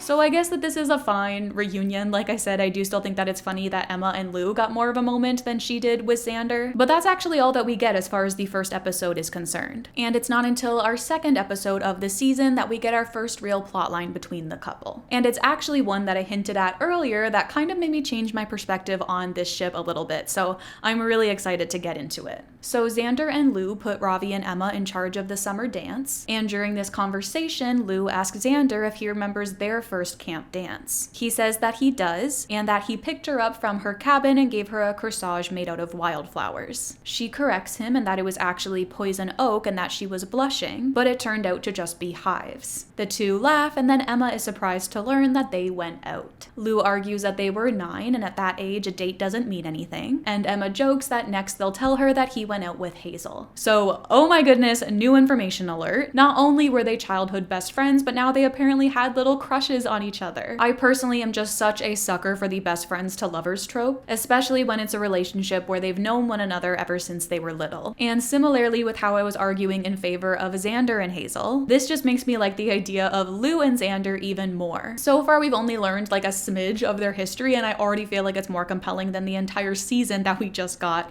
of Emma and Xander. Moving on, we then see them decorating for the dance. During this, Xander stumbles on his ladder and Lou catches him. He then tells her to quit it and that he's ticklish, and she jokes that now she knows why the Gribbly cabin always loses at touch football. The two laugh and Emma watches over this exchange. She then tells Ravi that she had the most bizarre dream last night and that Lou and Xander were a couple, asking him if that's crazy. But then Ravi argues that being best friends and having a lot in common is actually the best foundation for a relationship. She then asks if he thinks that her and Xander have a lot in common as well, and we all know how I feel about that conversation. And I actually find it funny that it's even being brought up again, because it's like they're aware of the fact that they have nothing in common, but they're not going to do anything to fix that. Or I guess just to give this ship something, like they do have some things in common, at least while she's at camp. Like even if Emma doesn't like doing any of these things, she's still doing them. And so I guess that's something. Anyways, Ravi lies, saying sure, that they're both tall and that they both breathe oxygen. Emma then sees Xander wipe some glitter from Lou's face and calls this weird, whereas I call it chemistry. I am honestly so sad for this new ship. We then have a scene where they just clearly wanted to put Lou and Xander in a compromising position and then have Emma catch them. And so that's exactly what happens. So Lou asks Xander if he wants to prep for the upcoming CPR class since Emma and Ravi have the dance covered. He agrees, but then they aren't able to use the CPR dummy as Mrs. Kipling ate it. And so then, of course, Xander just suggests that they review it on each other instead. So Lou gets down on the ground and then Xander goes through the steps. And then right before he's about to exhale into her mouth, Emma enters. She freaks out, asking what they were doing. Xander says that he doesn't know, and Lou says that the last thing she remembers is Xander putting his fingers in her mouth. Emma says ew and calls the two of them sick before storming out. Tilt the victim's head back, pinch the nostrils closed, and exhale into the victim's mouth. Hey! Ow! Ow! What are you doing? I don't know. Last thing I remember was Xander putting his fingers in my mouth. Ew! You two are sick!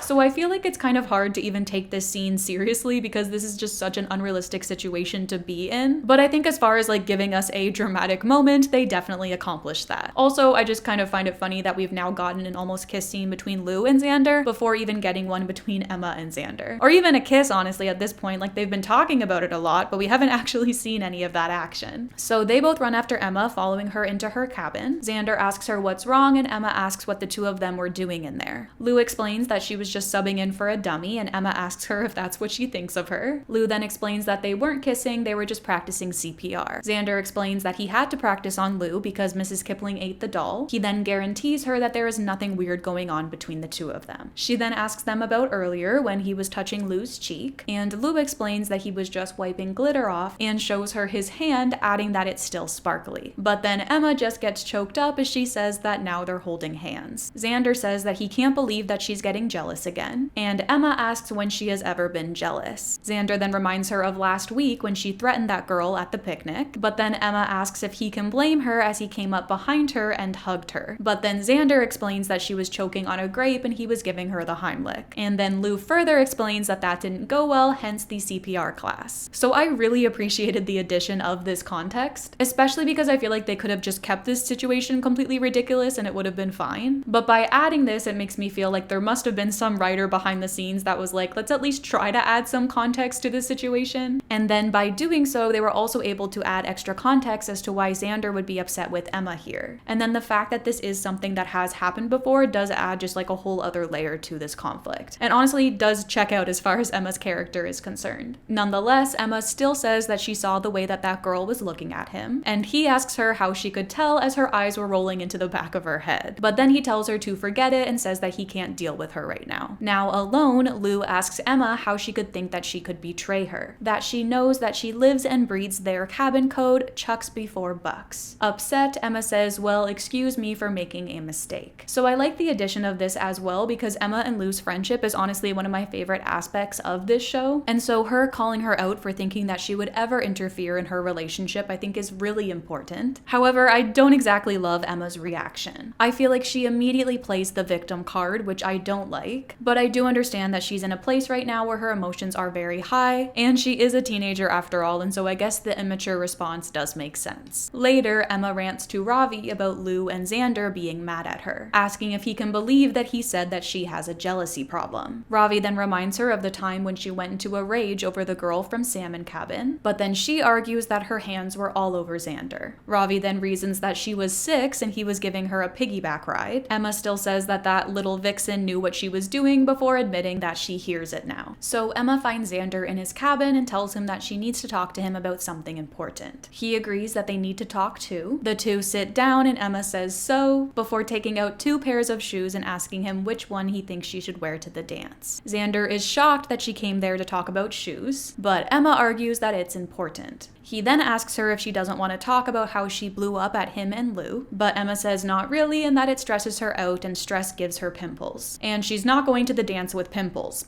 Duh. She then asks that they just put that behind them. But Xander yells no and gets up, telling her that her jealousy is bad enough, but she accused him of cheating on her with their best friend. He then admits that he doesn't know if he'll ever be able to get over that. Whew. Those are fighting words. Emma then says that she doesn't want to nitpick, but that is the exact opposite of putting it behind them. He then tells her to wear whatever shoes to the dance she wants because he's not going with her. No, look, Emma, your jealousy is bad enough, but you accused me of cheating on you with our best friend. I don't know if I can ever get over that. I don't want to nitpick, but that is the exact opposite of putting it behind us. You know what, Emma? You wear whatever shoes you want to the dance, because I'm not going with you. So a much different conflict, I would say, in comparison to their last breakup. If you can even call this one or the other one, because I guess they technically weren't together yet. But that being said, I do think that this one is better than the last one. I really like that Xander is standing his ground and that he's calling out her behavior for what it is. And I really was a little bit disappointed to see Emma show up at his cabin to talk about shoes. I know that she was probably just trying to move on from what happened, but I was still a little bit surprised to see her do so, especially following the realization with Ravi that she does have a jealousy problem. Overall, though, I am really living for this drama, and this might be my favorite episode from the entire series, or at least from the first 3 seasons that I've seen. Then this brings us to the dance, where we see Emma looking heartbroken, and Ravi, who is DJing, asks her to tell everyone how she feels. And so then she says into the mic that life is an empty void of infinite nothingness. Meanwhile, Xander rants about women being jealous to a group of children, advising them all to stay single. Lou then approaches and asks him how he's holding up, and Xander admits not great and that it just feels weird to be there without Emma. She agrees, saying that the three of them should be on that dance floor. He then notes that they're there and they're dressed up, and so then he asks her if she wants to dance. She says why not, and so then the two of them head to the dance floor. They then begin to slow dance together, and Xander asks if she can believe that Emma thought that they were into each other. She says that it's totally crazy and that sure, they have everything in common. He jokes that he's basically her without mascara, and then she asks him if he can imagine if they got married, that their kid would be a great musician and a great farmhand. It's crazy that this conversation is even happening. Xander adds that she could play the guitar and lasso a cow with her guitar string, and Lou argues that that would probably slice the cow's head off. She then says that luckily for the cow, none of that is ever going to happen as they're just friends. He then agrees, calling them best friends, nothing more. They then share a look, and Lou asks him why he's looking at her like that, and then he asks the same back to her. But lucky for the cow, none of that is ever gonna happen because we are just friends. Yeah, best friends, nothing more. Why are you looking at me that way? Why are you looking at me that way? So you may be thinking, Caitlin, why even include that scene? That's not about Xander and Emma, and this is a Xander and Emma video after all. And the reason is that honestly, I just wanted you guys to feel something for once. Like when I watched that scene for the first time, there was just like a real shift for me. It was the first time in the course of making this video where I actually got excited about a ship. It just so happened that it wasn't for the ship that I'm supposed to be talking about. And I truly believe that if this series wasn't a sitcom and was instead just like a drama series for teens, that this scene would have made them change courses. They would have seen the chemistry, they would have seen the audience's reaction to the chemistry, and then Emma and Xander would have been no more. But of course, that's just my opinion. We then cut to Emma, who tells Ravi to look at the two of them, saying that now they really are into each other. Ravi then notes that if she hadn't been so paranoid and jealous about the two of them being together before, then they wouldn't be together now. He then laughs, calling this amusingly ironic. This leads to Emma pouring cocktail sauce all over him and storming off. Back to my ship, Xander then says that on the count of 3, they'll stop staring at each other. Lou agrees and they count to 3, but then they still can't stop staring and then they lean in for a kiss. They then get close before realizing what they were about to do and begin to laugh awkwardly and back away from one another. Xander then admits that, okay, that was weird, and Lou jokes that she has more chemistry with her pet pig, which I have to disagree with, but at the same time I understand the idea of like reminding the audience that this isn't the ship that we're supposed to be rooting for. Unfortunately. Xander then says that he thinks that he should be insulted, but Lou tells him not to be as he's the George Clooney of pigs. And so unfortunately for me, that is the start and end of the Xander and Lou saga. But I personally know that I will forever mourn what could have been. Also, I feel like it's kind of crazy that things with Lou even got this far. I know that him and Emma were fighting in this moment, but they were still technically together. And so him going as far as almost kissing Lou does kind of show that Emma was kind of right to be paranoid and jealous. Or maybe not right, but at least that she was onto something about there being a little bit more between the two of them. So Ravi then finds Emma in the mess hall. He asks her how she's doing, and she says that he was totally right. That she is a jealous person and that she doesn't want to be that way anymore. And that it caused her to ruin the 2 most important relationships in her life. Ravi tells her that she knows what to do to make things better, that Lou and Xander are her best friends, and that if she wants to prove that she's changed, then she should put her own feelings aside and support them. And honestly, I love Ravi. I think that he usually has some really great advice, but I'm not exactly too sure that I agree with him this time. I feel like Emma has every right to be hurt and upset here, because while she was acting unfairly towards them, I still feel like that doesn't necessarily warrant them actually giving it a try, especially not that long after their fight either. But Emma just tells him that he's right and apologizes for pouring cocktail sauce on him. Back outside, Emma tells Lou and Xander that she needs to talk to them. Xander goes to explain, but then she stops him, asking that he let her finish. She then apologizes for being so jealous and not trusting them, that they're her best friends and they didn't deserve that. Lou then goes to say something, but Emma stops her as well. She says that she completely understands if they don't forgive her, and that she saw the way that they were looking at each other when they were dancing, and that one day she thinks that they'll make a great couple. And honestly, so do I. Lou then tells her that they're just friends. Xander adds, best friends always have been and always will be. Emma says thank goodness and asks if this means that they're all good. Xander says of course, and Lou tells her to bring it in. They then group hug before Xander asks Emma if she would like to go to the dance with him. She says that she would love to, and the two of them hold hands as he escorts her to the dance floor. Now alone, Emma asks Xander if he really forgives her. He then grabs her other hand and leans in, asking if this answers her question. The two then kiss, and now beaming, Emma says, "I don't know, and that maybe you better answer it again." The two then kiss again, I assume, although we don't actually see it, as they then cut back to Lou and Ravi. Do you really forgive me? Does this answer your question?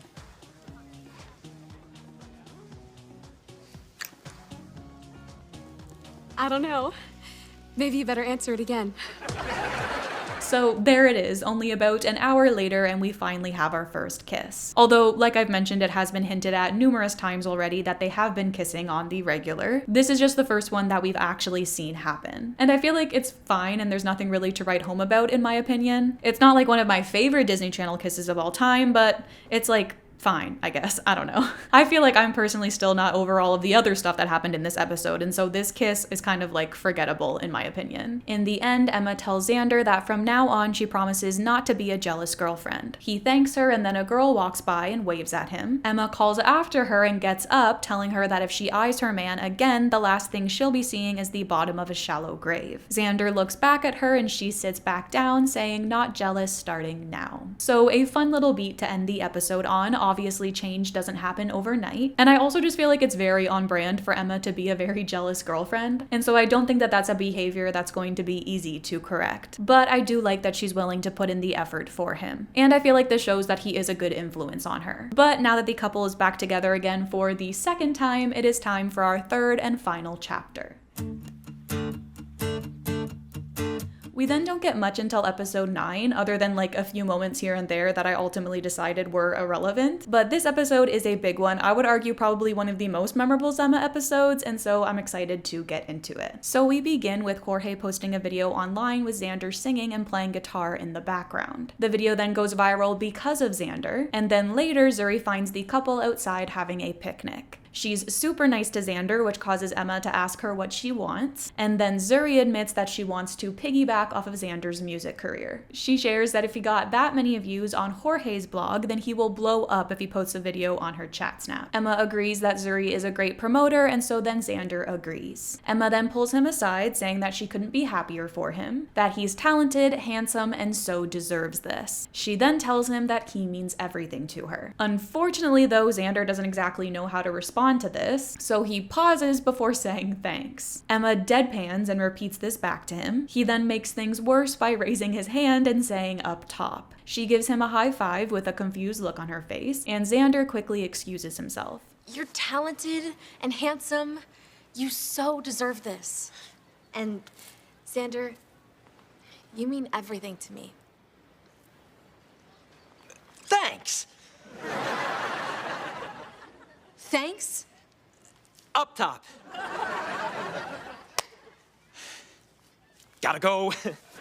So not exactly the best position for Xander to find himself in here. And I find it funny because I feel like this situation is usually reserved for the I love you card. It kind of reminds me of the finger guns moment from New Girl. But it kind of makes more sense in that instance because in that situation it was the L word. Whereas in this situation, Emma didn't say that. She just said that he means everything to her. And I feel like him just saying like, yeah, I feel the same way would have been easy, especially when they have been together for like a season and a half at this point. And I guess what she said was still a pretty big sentiment, but I still feel like she could have easily said I love you and that would have made a lot more sense. Now alone, Emma asks Zuri if she just told Xander that he means everything to her and he high-fived her. And Zuri jokes that if she had a problem with it, then she should have left him hanging. We then move on to canoe class where Xander tells Jorge that he's such an idiot, that he totally choked and said thanks when Emma said that he means everything to her. And then he just hopes that they can get through this canoe class without things getting awkward. He then goes over and says hey to Emma, jumping in the canoe, but then Emma greets him very professionally, saying Mr. McCormick. Jorge calls this awkward and then tells Zuri that he thinks Emma is mad at Xander, and then Xander tells all of the campers that before canoeing they have a few tips. And so Emma gives the first one, saying that while canoeing, always remember to appreciate your partner. She then looks to Xander as she yells that she's really putting herself out there and deserves to know how he feels. Xander then says that you don't want a canoe partner who puts all of this pressure on you when you're just trying to have a relaxing summer boat trip. Emma then questions him about this, asking if he has a different canoeing partner for every every season. And stressed, Xander pulls at his life jacket, asking that they don't talk about this right now. Emma then tells him not to worry and says that the two of them won't be chatting ever again. And then she gets up and leaves the canoe.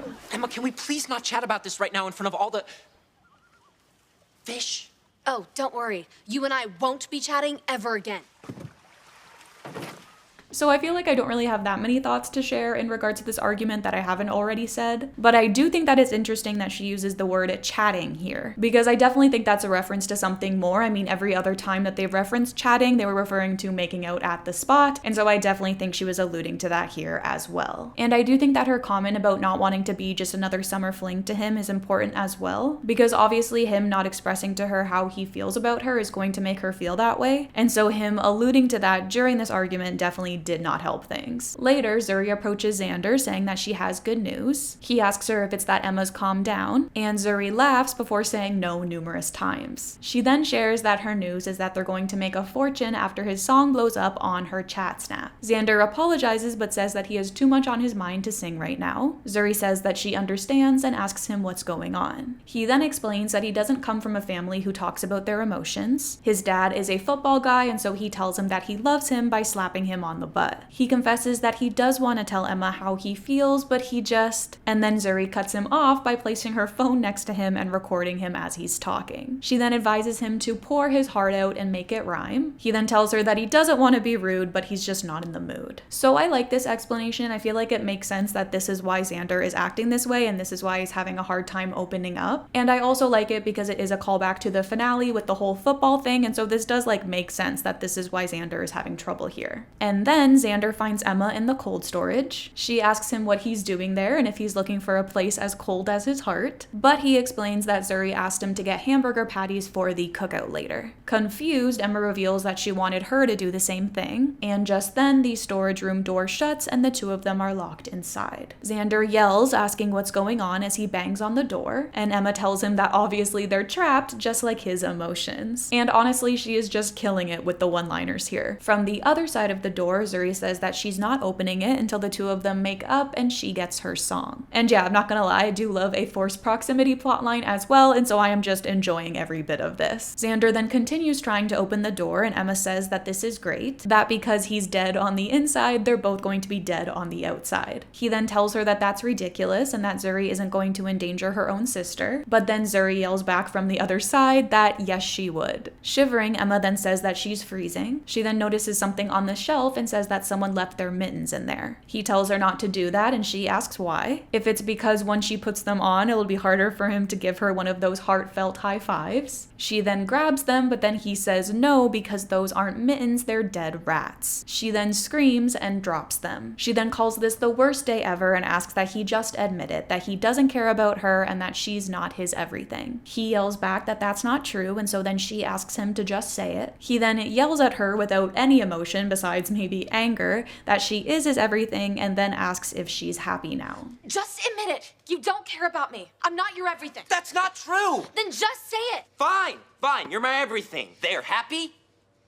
So I feel like I've acknowledged numerous times throughout this video when I haven't felt anything, and so I do want to make it clear here that this argument did make me feel something. I felt like this moment was really well acted and I really enjoyed it, particularly when he asks her if she's happy now, because I just really felt for Emma in that moment. Meanwhile, on the other side of the door, Jorge hears Xander say happy and thinks that this means that they've resolved things. So the two of them enter and Zuri says that it's time to shoot their video. But then Xander tells her that her stupid plan just made everything worse. Emma then leaves and Zuri tells him to forget about her and concentrate on his music instead, but he tells her that he doesn't care about her chat snap and that his whole relationship has blown up. Later, Zuri finds a very depressed looking Xander and tells him that she's sorry for locking him up. He says that she should be before admitting that this whole thing is so messed up. He says that he really hates that he hurt Emma's feelings, but talking about his emotions just makes him so uncomfortable. He admits that he really does want to tell Emma how he feels, he just doesn't know how. Zuri then says that his songs are always full of emotion like the one he wrote Emma last summer to ask her out, she then asks why he doesn't just tell her how he feels through a song. Now, what a great idea. It definitely wasn't one that I was expecting from the moment that this conflict was introduced. Especially with the whole like song B-plot that we had throughout the course of this episode, like it was pretty obvious where things were going. But Xander just says that he sees what she's doing and that she just wants to get that video done so that she can make money and double her followers. Zuri promises that that's not true and that she does really care about the two of them. And so then he decides that maybe he could tell Emma how he feels through song. So Xander then finds Emma on the dock and asks if they can talk. She says that she's all ears, calling him Mr. McCormick again. He then tells her that he knows that he messed up and that there's nothing that he could say to make it up to her. Although I do think that there is a few things he could say, but I digress. He then says that he can sing it, as he tells her that he wrote her a song and begins to play and sing Tidal Wave for her. And it's a pretty sweet song. It just talks about how her love has got him swept away like a tidal wave. While he sings, we're shown the music video that Zuri made, which includes clips of Xander trying to sing to Emma while she avoids him, as well as a romantic moment where he's singing to her on the dock, which is then followed by the kids jumping in the lake, splashing them as they laugh and hug and maybe kiss. I think that might have been an improv kiss there, but we don't exactly get a good view of it as it's cut by the transition. But yeah, at this point it's pretty clear, if it wasn't already, that this whole conflict was just a setup to introduce us to this song. But I'm not complaining, as it did make for a really fun episode. And I will admit, I usually don't like the whole singer-songwritery guitar trope, as I mentioned earlier on, but I do think that the moment where he was singing to her in the beginning was really cute as well. We then end the episode with Emma and Xander at the dock that night. She tells him that writing that song was the most incredible thing anyone's ever done for her, and that she once had a guy offer to buy her an island. He then jokes that he's not going with that free hug coupon book for her birthday then, but then she tells him that she'd love that, and in fact, she'd take one right now. He then teases that she doesn't have a coupon, and she smiles before hugging him anyways. Xander then tells her that he is so happy that they worked everything out, that she is so beautiful and sweet, and that she's his everything. Then giving him a taste of his own medicine, Emma says thanks and puts her hand up for a high five. Emma, I am so happy we worked things out. You're so beautiful and sweet. You're my everything. Thanks. Up top.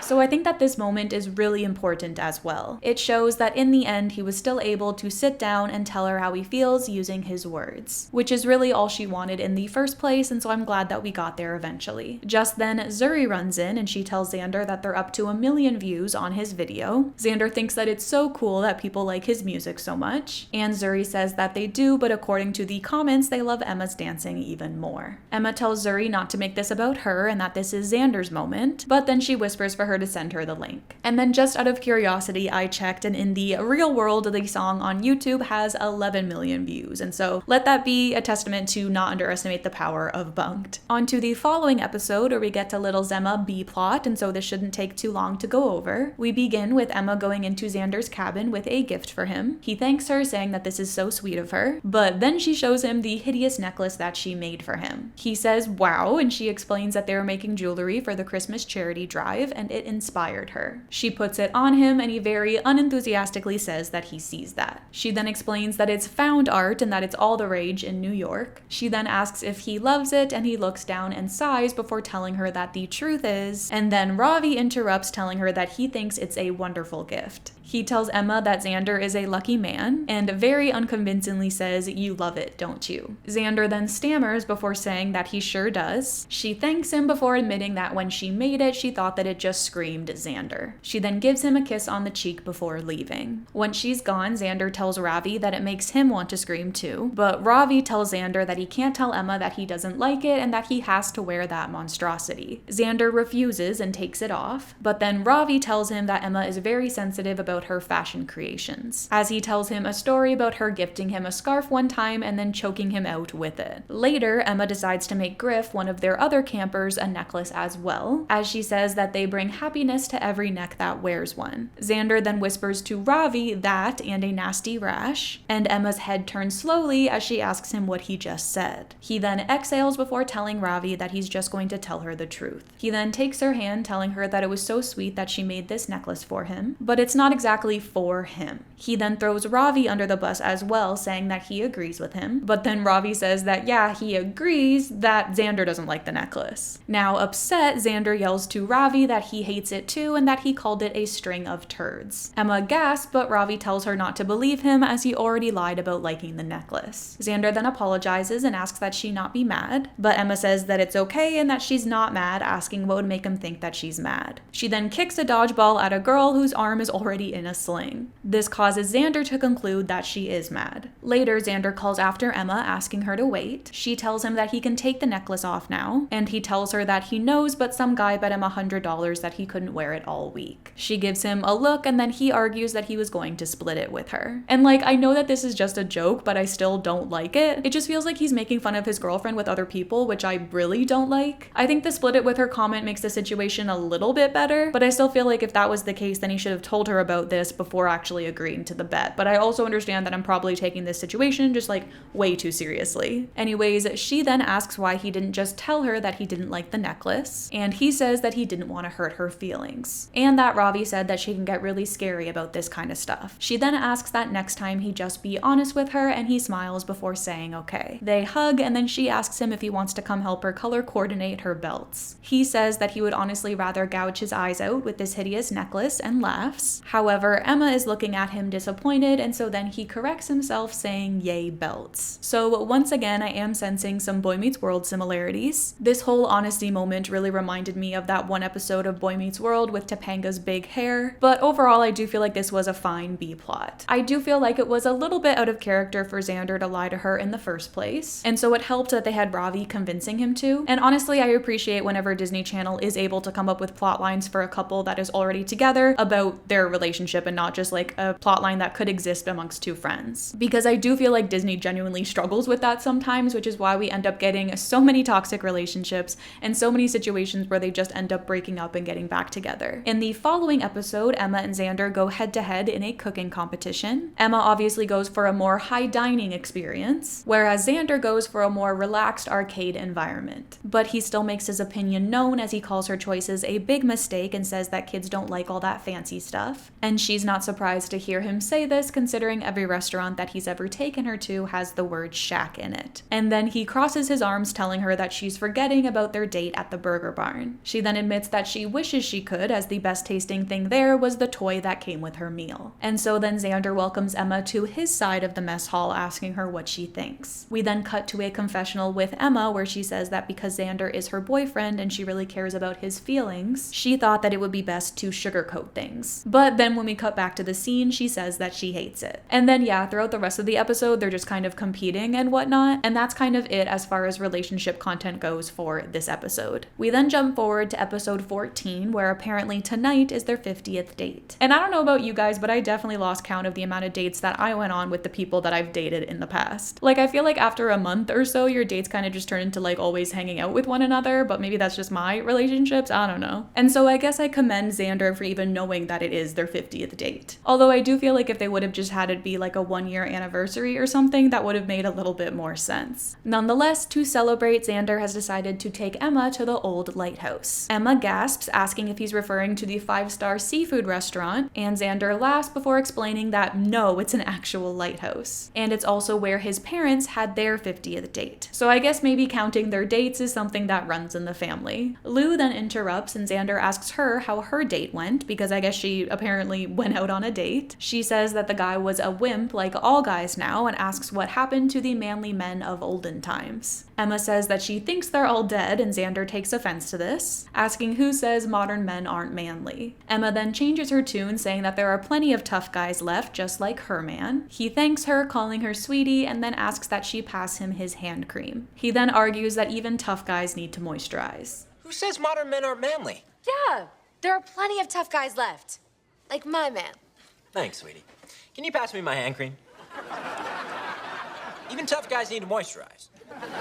So I don't really have much to say about this premise, but I do agree with Xander, because I also don't think that it's fair that society has deemed things like moisturizing to be exclusive for girls. Later, we see Emma and Xander arrive at the old lighthouse. He says that the place is great and that he knew that it would be perfect for their 50th date. Emma agrees that it's so romantic, the sky, the ocean, and then Lou interrupts, adding the Lou as she gets in between the two of them. She then thanks them again for letting her tag along as she's, single. She then finds the old lighthouse keeper's journal and a photo of an old-timey man falls out of it. Emma is impressed, saying hello good looking, and they note that that must have been the lighthouse keeper. Lou jokes that he is a keeper all right, and Xander tells them to calm down as they're drooling over a picture. A guy then comes upstairs who is apparently the great-grandson of the old lighthouse keeper, and Lou calls dibs. Lou and this guy Bronson end up hitting it off, and Emma tells Xander that they're perfect for each other and that that guy is super manly. Xander argues that he's not that manly, but then Emma jokes that anchors have tattoos of him. This causes Xander to ask Bronson a random question, which is how much he lifts. He says that he doesn't know before asking how much a moose weighs, and then Xander says that this has been a blast, but that they should get back to camp as he grabs Emma's hand. Bronson then chimes in that he would stay if he were them, as he's feeling a storm coming on. We then cut to both of the guys outside as Bronson is patching a hole in the roof. Emma says that he is so hunky, but then she says that so is Xander. And Lou says, except for the fact that Xander is afraid of heights, as we cut to him pressed to the window in fear. And then Emma argues that he is very brave at ground level. When we cut back to them again, Bronson has chiseled a mini lighthouse figure for Lou. Emma says that it's so cute, and Xander mocks her for this. She then compliments the fine detail despite his big hands, and this causes Xander to scoff. We then go into a whole Xander fantasy where Bronson flirts with Emma, and she tells him that her boyfriend is super masculine. Fantasy Xander then comes in and threatens him to the point where Bronson commits suicide by jumping off the side of the lighthouse. He then leans in to kiss Emma in his fantasy and then gets carried away in real life as he begins to walk forward under a trance. This leads to him accidentally pushing Bronson, and then he falls down the stairs. Emma then gets upset with Xander, asking him what he did, but then he argues that it was nothing and that he was just going in for the kiss. Both girls are confused by this, and then Lou reminds him that she called dibs. So Emma brings Xander outside and says that she can't believe that he did that to Bronson. Xander argues that he didn't mean to kiss him or knock him down the stairs, but that he's sure that he'll be fine as he's so big and tough. Confused, Emma then asks if he's jealous, and Xander says yes, and that she obviously likes that type of guy. Emma then confesses that the truth is it's refreshing to meet someone who doesn't need an app to determine which way to part his hair, and then Xander yells back that it's more complicated than she thinks.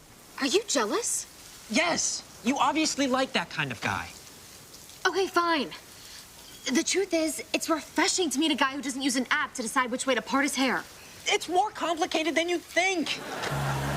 So first of all, I think that it's really unfortunate that they gave them this beautiful scenic moment. They're on top of this beautiful lighthouse and it's raining and it's nighttime, and yet they're fighting. Even though that's like where I kind of knew they were at in this episode, still when they cut to this scene, I was like, oh wow, this is such a beautiful like backdrop. This would be like a great moment for another kiss or something. And then I was severely disappointed when I was reminded that they were not on good terms in this moment. I also find it interesting because this is basically the same plot that we had earlier when Emma was being really jealous. And I'm kind of surprised to see Xander acting in this way because I wouldn't pick him as being like the jealous type, and I also wouldn't think that he would be as insecure as the way that he's acting. But I guess like when your manhood is questioned, that just like makes you act differently. I don't know. Just then they notice a ship's horn in the distance and realize that it's headed right for the rocks. Emma says that if only there was some way to warn them, and then Xander reminds her that they're in a lighthouse. Back inside, they try to get the light working again, but they're unable to as there's no fuel to light it. Lou then comes up with the idea of using the whale blubber that she saw downstairs and begins conducting a plan to fix the light. But then Bronson chimes in saying that she should just let him and Xander handle this. Lou then pulls Emma aside, asking if he's referring to the men, and Emma says that she doesn't think he meant it like that, but then Bronson says that the oil is very heavy and so obviously a man should lift it. Xander then chimes in, telling them all not to worry and that he's just the man to do it. Then while Xander is gone, Bronson continues to be extremely sexist. Xander then comes back upstairs and struggles house with this giant canister that he's carrying. Emma then admits that she can't believe that he lifted that, but Xander says that he can't either. He then tries to move the beacon into the right place, but it won't budge. He then asks for his hand cream and explains that he's going to use it to lubricate the beacon's base. This ends up working, and they light the light and use it to get the ship away from the rocks. Back on land, Emma apologizes to Xander. She tells him that she's really sorry that she made him feel threatened by Bronson, and he tells her that it's okay and that he understands that she wants a guy like that. But then Emma argues that he's strong and brilliant and it was his hand cream that saved the day. Xander beams over her compliments, telling her to stop and then to keep going. And so Emma laughs, saying that her point is he's amazing and that she can't wait for their 50th date. So I feel like this is a fairly nice moment to end the episode on. And overall, I did enjoy this one. It did have like just a little bit too much man talk for my taste, but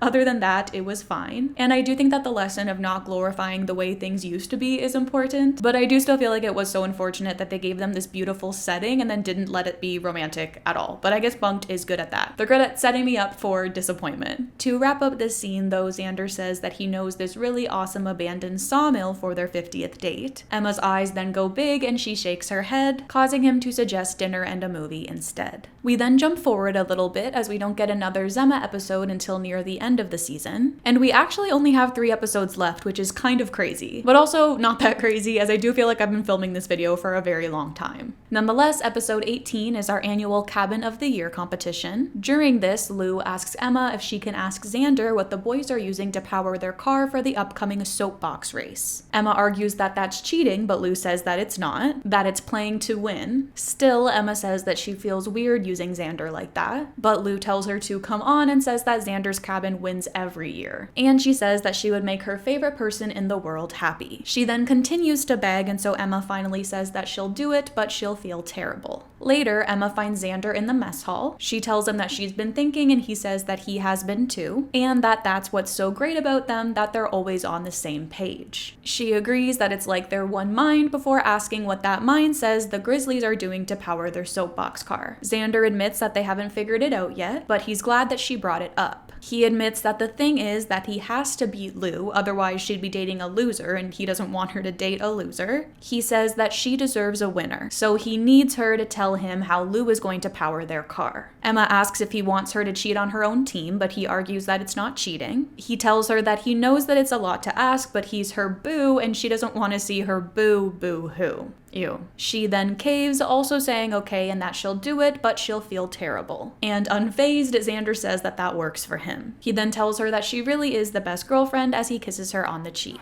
I know it's a lot to ask, but I am your boo, and you don't want to see your boo-boo-hoo, do you? Okay, I'll do it.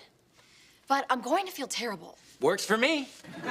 You really are the best girlfriend.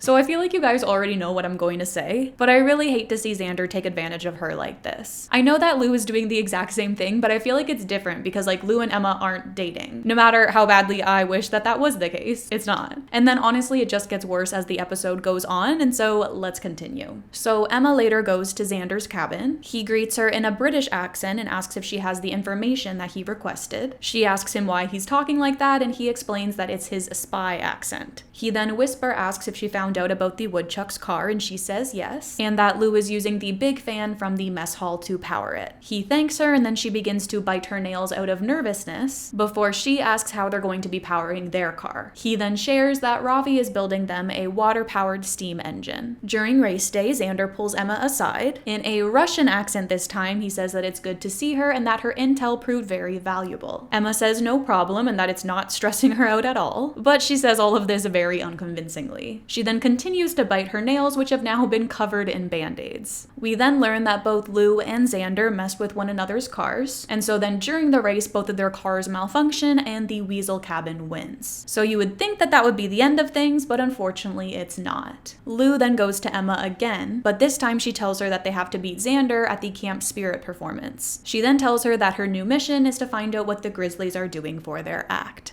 Emma, now chewing on her hair in nervousness, tells her that she doesn't want to do that, but then Lou just jokes that she knows that that's code for whatever you say. And then just like with Lou, we then see Xander pull Emma aside again. This time though, he's speaking in a French accent because they just refuse to let this bit die. He tells her that he needs intelligence and she deadpans saying that he certainly does. He then tells her that he needs to know what the woodchucks are planning for their performance, and she scoffs saying that of course he does. But she admits that they don't know what it is yet. So he tells her that as soon as they decide, to leave a note with the info under his pillow for him. She then nervously yells back that you can count on Miss Magenta, which is the code name that Lou has been using for her. He asks her who that is, and she nervously panics, saying that she doesn't even know anymore. Later, Emma finds Hazel in Xander's cabin while she's there leaving her note for him. Hazel then snatches it from her and accuses her of ratting out her own cabin for her boyfriend's cabin. But then Emma reveals that she's doing the exact same thing for the woodchucks as well. Hazel then promises to keep her secret if she tells her what each of them are planning, and she caves and tells her before she begins to nervously chew on her hair again. At the performance, Xander tells Lou that she will never beat him for Cabin of the Year as he winks at Emma, and then the Weasel Cabin does both of their cabin's ideas, which causes Xander and Lou to storm the stage. They tell Gladys that she stole their act, but then Hazel yells back that they're lying and they're the ones who have been cheating this whole time. Finally, Emma caves, saying that she is just so sick of all of the lying, as she confesses that they have both been making her spy on one another. The two are then shocked that she betrayed them, but Emma argues that this game was supposed to be about friendship and working together, instead of stabbing each other in the back. She then tells them to look at what being her puppet has done to her, referring to her constant nail chewing and hair biting, which has caused her to look like a little bit of a mess. She then storms out and the two follow behind her. So Lou and Xander find Emma in her cabin. They sing a little apology jingle for her, but Emma just tells them to go away. Lou then tells her that they both feel really bad for what they did and admits that they can get pretty competitive. Emma calls this an understatement, and Xander admits that they got a little carried away. Emma then says that it's her fault as well and that she shouldn't let people walk all over her, and that she's learned that she needs to be stronger and just say no. Lou then concludes that what she's saying is that by being terrible friends, they actually helped her become a better person. Xander then concludes that they're such great counselors, and Lou argues that maybe she's a little bit better than he is. He then challenges her to a competition and asks Emma to judge, but then Emma just yells back no and admits that that felt good. And then that is our episode. Definitely a little bit of a filler one, but it still felt necessary to include, especially just because of how easy it was for Xander to manipulate her like this,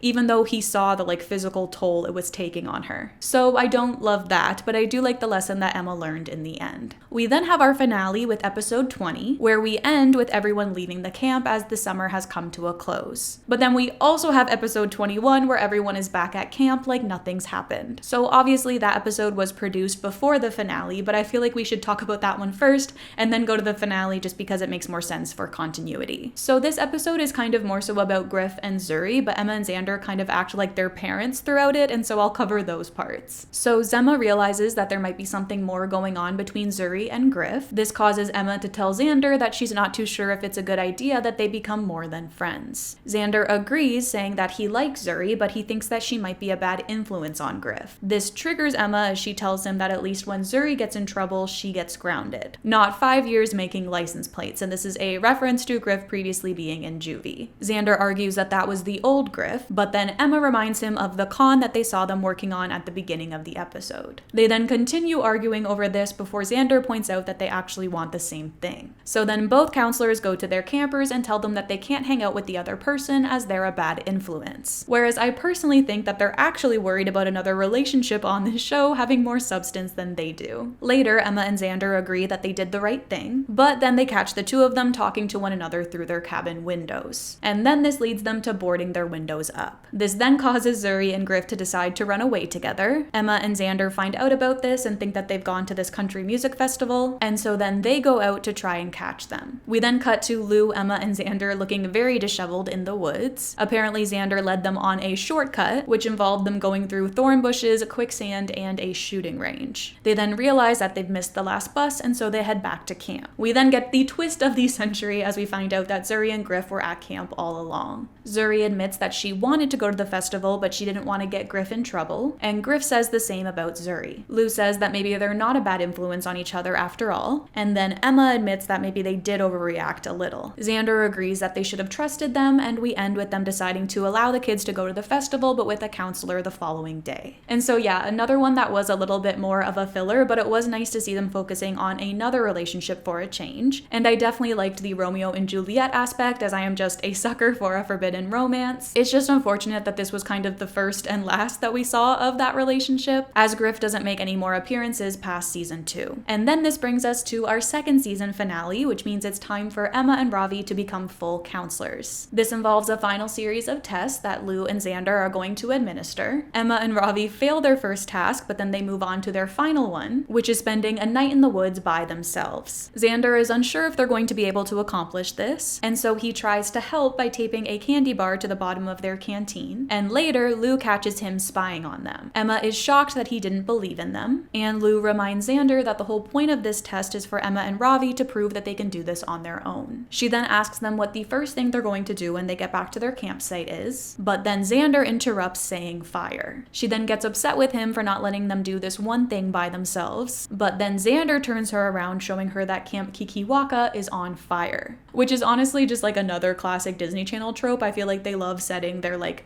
beloved location on fire. The following day, Ravi finds a melted candle under Xander's bed. Emma says that it's probably just the scented candle that she got him for their anniversary, but Xander says that it isn't, as that candle is in his mom's guest bathroom. He then catches himself saying because he loves it so much. Ravi then concludes that the candle is the source of the fire. Emma then grabs it and reveals that it's actually Hazel's candle, and she admits that she must have forgotten it there after her romantic date with Xander's pillow. Ravi and Emma are then promoted to full counselors for their efforts, and Hazel is demoted to a CIT. Lou then welcomes them to the club and says that she knew that they could do it, and Xander says that he should have known. Emma thanks them, saying that she couldn't have done it without them. Lou says that she's really happy for them, and Xander says that he is too, and that he's happy that he's not dating a CIT anymore. Emma then gives him a look, and he says that people were starting to talk. And this conversation isn't really that big of a deal, but it just bugs me that Xander is making Emma's moment about him. And with that, we have actually reached our very last scene between the couple. On their way out of camp, Xander approaches Emma all choked up, as he tells her that the thought of saying goodbye to her, and then he breaks into tears, telling himself to hold it together. Emma awes at this, telling him that that's really sweet, but then reminds him that they still have a 2-hour van ride together. He then goes on to cry some more over the fact that it's only 2 hours.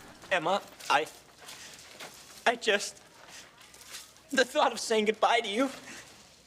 Hold it together, Xander. Aw, Xander, that is really sweet. But you know we still have a 2-hour van ride together, right? Only 2? And so yeah, I would say that that is a fairly lackluster note to end on, but that's really all we were given. Which is kind of funny because as this is Xander's last episode, it's not Emma's, as the Ross children do return in the 3rd season. Whereas all of the supporting characters besides Lou don't. They are all replaced. And to discuss why that is, I kind of have to go into theory territory. In my opinion, I do think that Bunked was supposed to end after the 2nd season. I mean, that episode that I just recapped felt like a pretty good series finale, and I also think that this was confirmed or at least speculated in Tessa Netting's YouTube video on the subject, who was the girl that played Hazel. And so then when they decided to bring the show back for a 3rd season, this is also when they decided to give the show its first overhaul. And if you're familiar with Bunked, this was also not their last overhaul, as the show then continued to go on for 7 seasons. And so you may be thinking, okay, Xander's gone, but Emma is still there, so what does she say about him and their relationship after he's gone? And this may be a little bit shocking, but the answer is absolutely nothing. Emma, or anyone else for that matter, does not mention him once in the following season. And then it gets even crazier because the only moment where he is mentioned briefly is by Hazel in her cameo episode. Okay, so here comes my theory on the matter. So we all know Bunked is a spinoff of Jessie. However, Jessie herself is also never brought up in Bunked. She doesn't get a cameo episode, she doesn't even get a one-off line about her existence. She is just never spoken of. And apparently this was done because they wanted Bunked to be like its own standalone thing, or at least that's the answer I was given when I did some Googling on the subject. However, all of the Ross kids exists, Luke cameos twice, Bertram even gets a cameo, Mrs. Kipling appears numerous times, their parents are mentioned, their mom even has a cameo episode, and so I think it's pretty safe to say that Bunked was a spinoff of Jessie, and I don't think that they were hiding that. And the excuse that like, oh well, Bunked was supposed to be its own thing is just like garbage. I'm sorry, like that's such a dumb reason. I don't understand why Jessie was just like completely erased from existence. But then when I saw them do the same thing to Xander, I was like, oh my god, he got Jessied. And then when I was talking to my fiance about this, he was like, well, wait, what if there's like an in-universe explanation for this? What if there's like a room or something, or like a black hole where once you enter it, you're just like completely erased from existence? No one knows who you are, and every experience that you've had with any of the cast members is immediately forgotten. And you may be thinking, okay, well that explains some things, like poorly, but it would explain things, all except for Hazel, because she's the only one that mentions him. Well, that's easy to explain away because Hazel's crazy, and so it would totally make sense that she is the only one that remembers him. Whereas everyone else is like, who is that guy? I have no idea who you're talking about. Maybe Hazel is the only one that's able to remember those who enter into the black hole, which has caused her to go crazy in the first place. We could even go a step further and say that maybe Hazel knew that Xander was going to enter into the black hole to begin with, and that explains why she was so obsessed with him, because she knew his fate and she didn't want to lose him. I don't know, I feel like it would make sense, or at least it's an interesting thing to think about. Jokes aside though, I really don't know why they decided to do this. Xander was such a big part of the show to the point where I was able to sit here and talk about their relationship for over an hour. And then to just never bring up his character again just makes zero sense to me, and honestly feels a little bit disrespectful. And I'm not saying that they needed to like bring him back for a cameo episode or whatever. I am aware that the actor said that he went through some mental health problems after the show ended, or at least after like his season ended. But I would have appreciated at least like one line that could have explained his existence away. Like, how easy would it have been to say that he was off at band camp? And I really don't think that I would have been as upset by this if Emma wasn't in the next season. Like, it's the fact that she's there for another like 20 something episodes and she never brings up her boyfriend or the existence of him, or ex-boyfriend, because like I don't even know at this point. So yeah, unfortunately we will just never know the fate of Emma and Xander. I definitely headcanon that they broke up, and I don't think that that comes to anybody's surprise. I don't think they would have lasted. It's just like I've been saying all along, they didn't have anything in common, they didn't have very much chemistry, and they ultimately just wanted different things in life. And honestly, I can see Emma going through many boyfriends before she settles down, maybe even many husbands at that. But yeah, I want to know what you guys think. What's your headcanon of Emma and Xander? Please leave it in the comments down below. I can't wait to read all about it. Also, please let me know down below how you feel about this ship overall. Obviously, they didn't exactly do it for me, but I'd be really curious to hear from those who did ship them when they watched the series, and if that was just because they were younger at the time, or if like you genuinely liked them. Like, please let me know why in the comments as well. And even though this ship wasn't necessarily like my cup of tea, I do have to say that I really did enjoy making this video, which is surprising because I genuinely thought that I would be miserable throughout this entire experience. But believe it or not, I actually enjoyed myself, and I do have just like a little bit of a soft spot for Bunked now, or at least for the first 2 seasons that I watched. I think my favorite part of it was definitely the Emma, Lou, and Xander stuff, and I can definitely see why Lou stuck around for the show's entire run, because she was definitely a standout for me. Anyways guys, that's all I have to say for today. I hope you all have a wonderful day, and I'll talk to you very, very soon. Also, I don't know how they're looking now, but if you did enjoy the way I styled my bangs in this video, I have a new hack, a new bangs hack, and that is dry shampoo. Putting dry shampoo in my bangs, even on days that I've showered, has honestly been a life changer for me. Like, my bangs now last all day, and it's just because my hair was so oily and I didn't know that.